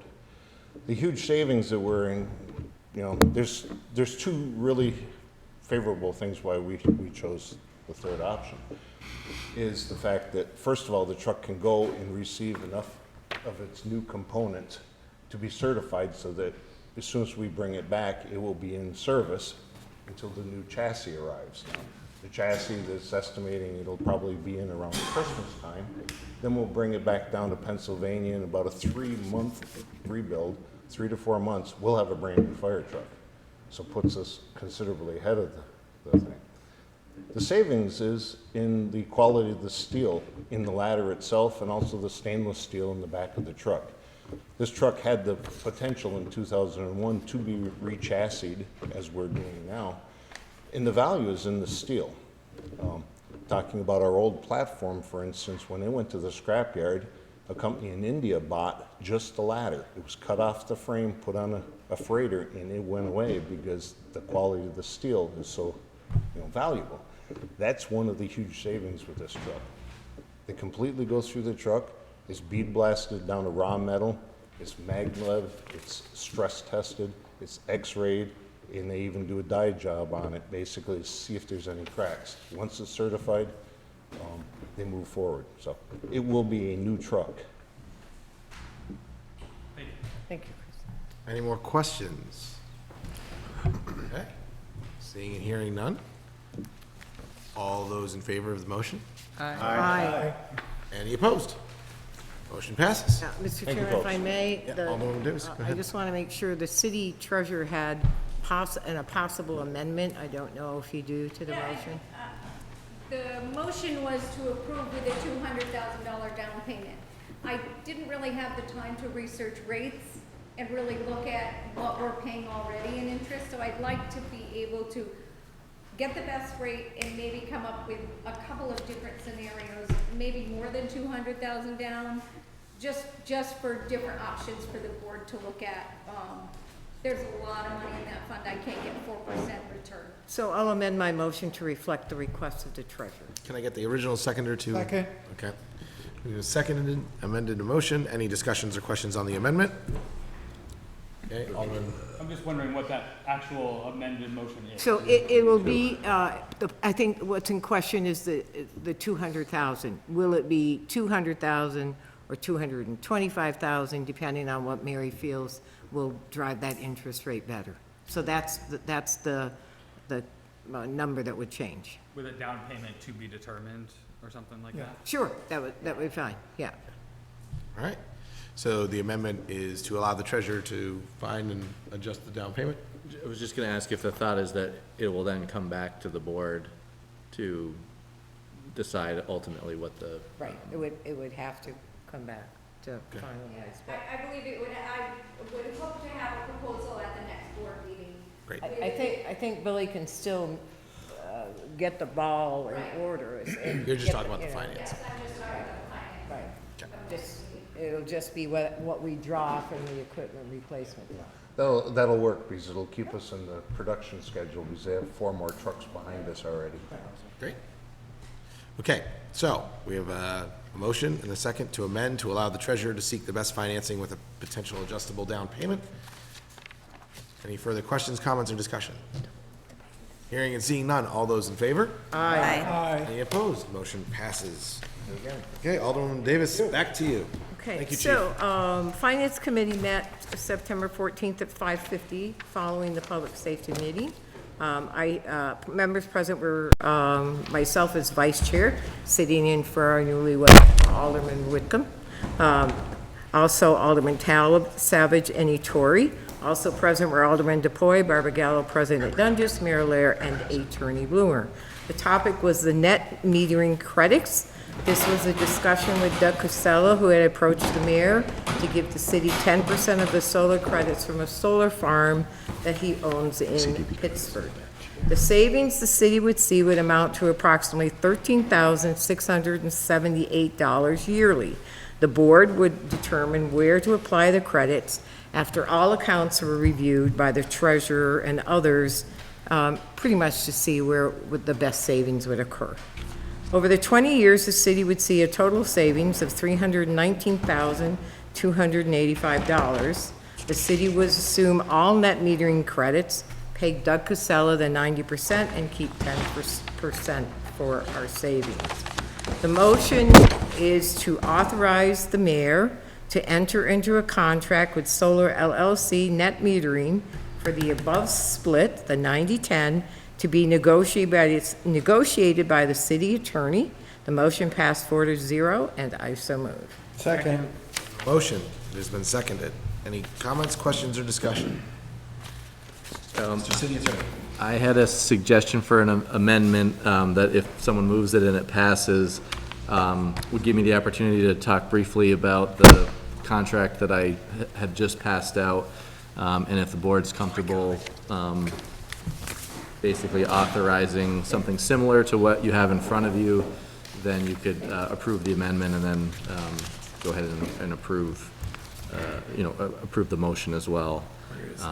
So allowing me to, I guess, suggest this would give me the chance to give you a little bit more information. So the suggested motion would be to authorize the mayor on behalf of the city to enter into a solar net metering credit agreement with DRC Solar LLC on substantially similar terms as those presented, and to authorize the treasurer to designate the accounts to which the net metering credits will be applied. So moved. Second. Okay, so Yeah, we just to have a make motion sure on the that's floor? clear, that's a full Amendment to the amendment. So motion. we're Amendment, striking okay. the original motion. Okay, Correct. so to be clear, we're striking the entire original motion and replacing it with the motion that was just given to us. It has been moved and seconded. Alderman DePoy. So, Mr. President, I just wanted to clarify my comments at the end of the committee meeting the other day, and that was, I was asking, well, what's in it for Mr. Casella? I mean, if he's selling it for less than what his costs are, and going on my point is that the extra money that GMP would be receiving is taxpayer money. And we're simply on the $13,000 that we'd be saving on our electric bill, it would be taxpayer money coming back to the city. That's the whole point of incentives, You know, you get taxed, and then the government tries to entice you to use a certain product, in this case, electric, solar energy. So that's all I was trying to say. I'm not opposed to Mr. Casella making some money on this in any way, shape, or form as reported. You know, God bless him if he makes a ton of money on it. But I just wanted to point out, and as you and I had spoken after, that's where the extra money comes from, is taxpayer dollars. And it's just, I'm not opposed to this. Obviously, I want money coming back to the taxpayers in any way, shape, or form. But it's kind of like they're bribing us with our own money. They're taxing us and then giving it back to us so that we use solar. So, thank you. That was my point. Any further discussion, questions, or comments? Yeah, I was just going to volunteer to just quickly, for those that weren't at the meeting, and even for those that were, I had some questions that were answered that I can relate to you. It may just make sense to do it now before you vote on the amendment. So in the document that you have in front of you, the main terms are about halfway down the first page. As discussed, this solar farm is going to generate net metering credits, which all of which are going to be applied to the city's whichever accounts the city designates them to be applied to. We will, instead of paying Green Mountain Power for that power, we'll then cut a check for 90% of that value to Mr. Casella, and that creates the 10% savings for the city on what's credited. The initial term is 20 years. I assume that will probably be the only term, but if it's still producing power at the end of 20 years, there could be an option to continue the arrangement. Where it says net metering credits contracted and it has 100%, that needs to be changed, and that will also change, slightly lower the savings that the city will see. So as I think we mentioned in the committee meeting, there's the old Poor Farm. We're involved in a net metering credit arrangement with Green Lantern. So we're already using part of the 500 kilowatt cap that we are allotted as a municipality. So Aegis, who's kind of brokering this for Mr. Casella, has calculated that it'll be roughly 72% of what he generates at his solar farm is what we'll be off-taking. So that number will change from 100% to 72%, and that reduces the $300,000 estimate to something closer to $230,000. Again, that's kind of an estimate based on where people think electricity rates will go and where the net metering credits will go. We know in the first year will be roughly, I think about a little over $9,000 savings when you go from 13,000, which would have been 100%, down to the 72%. That gives you a little over 9,000. I'm told that the farm is now up and running, so we don't have to worry about whether it's going to meet this expected commercial operation date. Most of this other information is boilerplate, but I wanted to draw your attention to a couple items. So Article 12 under 12.2, if the city were to be presented with a better opportunity, it would have an option to assign this agreement to another customer that has the same credit rating, equal or greater to the city. In order for us to take advantage of an opportunity that comes up in the future, we do have that option to try to find another customer to assign this agreement to free us up to do the new opportunity. So that's the assignment piece. 16.15, which is on the last page of the terms, that is a right of first offer. So I think Alderman Barbagallo had asked about having an opportunity to potentially pick up additional power if we had capacity.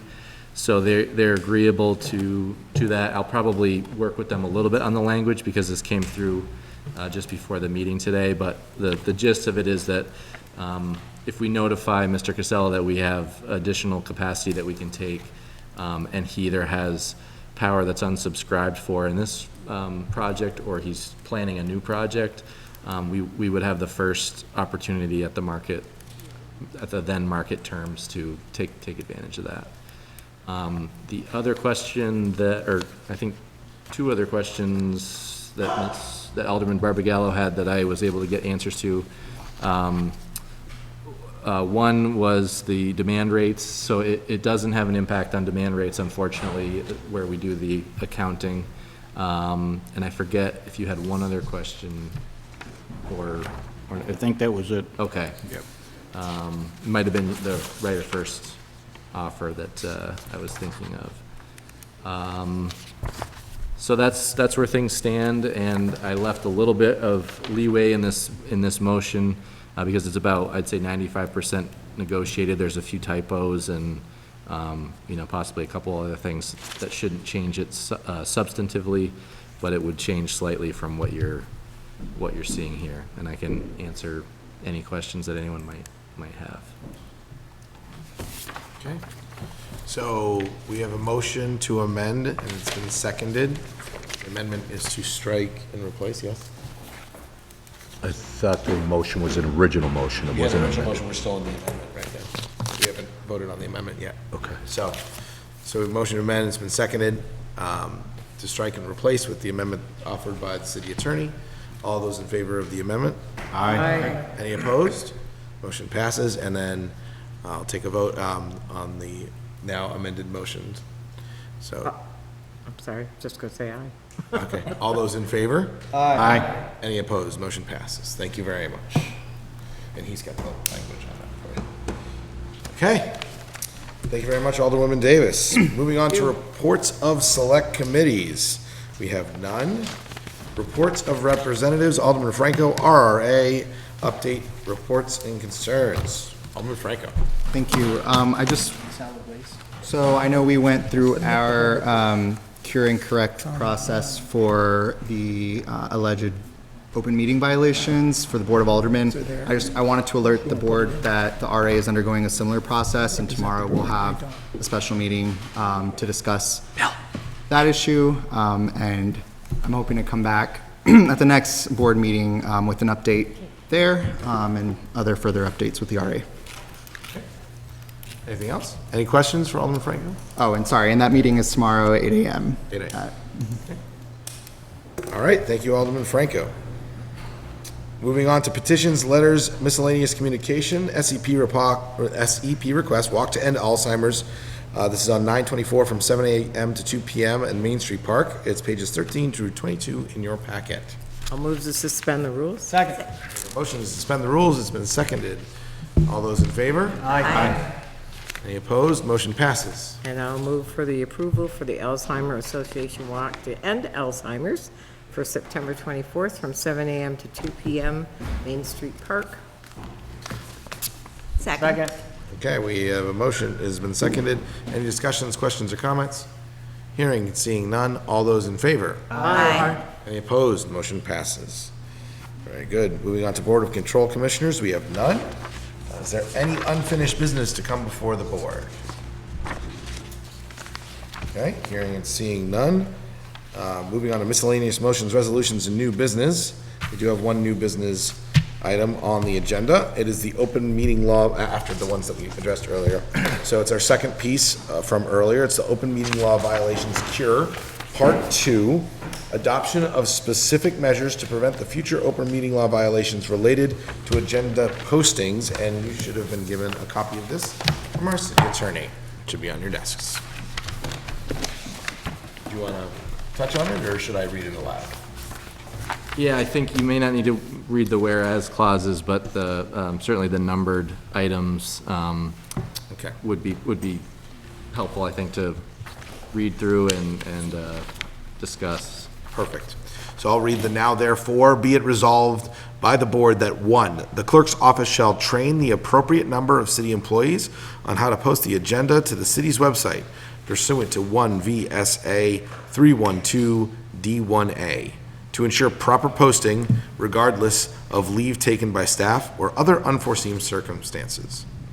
Number 2, the clerk's office shall confirm that each required agenda posting has been made to the website by the applicable time by visiting the website. Number 3, the clerk's office shall designate the following public places in the municipality for agenda postings pursuant to 1 VSA 312 D1B. A, City Hall, 1 Strongs Avenue. B, Police Department, 108 Wales Street. C, Rutland Recreation Community Center, 134 Community Drive. Number 4, the clerk's office shall list such designated public places with their accurate addresses on the city website. Number 5, the clerk's office shall email an electronic copy of each meeting agenda to a city representative at each of the above named specific public places with instructions to immediately post such agenda, rather than place a hard copy of the meeting agenda in each respective department's mailbox in City Hall mailroom. And number six, the clerk's office shall confirm by email, phone, or in person that each meeting agenda posting has been made by the city representative by the applicable time. Flip the page over. What's that? There's 3 There's more. Number 7, I felt that was kind of short.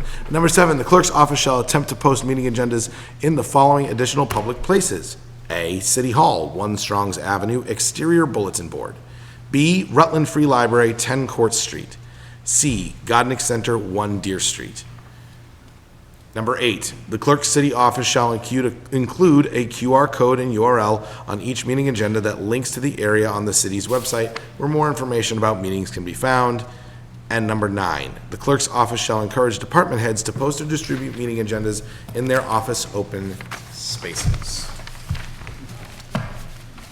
So I believe we need a motion to accept the resolution. So moved. Okay, we have Second. motion. We have a motion to accept the resolution. It has been seconded. Is there any questions, comments, or discussion? I will add one thing. I've noticed that the city clerk has already started performing some of these tasks, so I think this will be easy to implement. Okay, hearing and seeing no other further discussion, would all those in favor please say aye? Aye. Any opposed? Motion passes. Okay, is there any other new business to come before the board this evening? Alderman Gillum. As I'm doing my walking around the neighborhood, I see the graffiti has tripled in my neighborhood, especially on empty buildings, and that gentleman who just got approved tonight, his building got hit again after they painted it. I'd like to send to the police commission that we need to keep our eyes open for this and what we can do, possible things that we could do to prevent that, what the neighbors could do, and I would like to send it to Public Safety Committee to have a committee if we need to deal with it. Okay, we have a motion to send to public safety. Is that a motion? by the That's way? a motion. Okay. Motion to send to public safety the issue of graffiti in our city, and it has been seconded by Alderwoman Davis. Both. Is there any discussion, questions, or comments? Is graffiti a public safety issue? Yeah, I don't know if it's a public safety issue. I think it's, Well, it's law enforcement. Recreation, could be. Recreation? If you're well, spraying this I don't think traffic light so. or traffic sign, it could be a public I'm not issue. sure what public safety's gonna do, but I'll gladly have a meeting. No, I just want to put it in there so it's there, so we get a recommendation from the police commission, we can move on it. So it's going to police commission first, and Yep. then the chief will let me know if we need to meet. Yep. Okay. Is there any further questions, comments, or discussion? Hearing and seeing none, all those in favor? Aye. Any opposed? Motion passes. Is there any other new business to come before the board? Alderman Atturi. Yeah, and I actually thought we had talked about this, so maybe it's not new business. The issue of, somebody just brought it to my attention, the issue of Merchants and West. We were thinking of making it a left turn only lane, and so I didn't know if traffic safety had talked about it, so I think we already did refer it, so. Okay. We'll leave it and get an update some other day. Okay, so traffic, it's in traffic safety, looks like. Okay, great, so we'll get an update Is on that that. Merchant West going? And, no problem. Any Going other west. new business to come before the board? So you doing? I'll move Do you to have something adjourn. else, or no? No, directions. I'll kill him. I move to adjourn. I have a motion to adjourn. Second. We have a second. All those in favor? Aye. We are adjourned. Have a great night.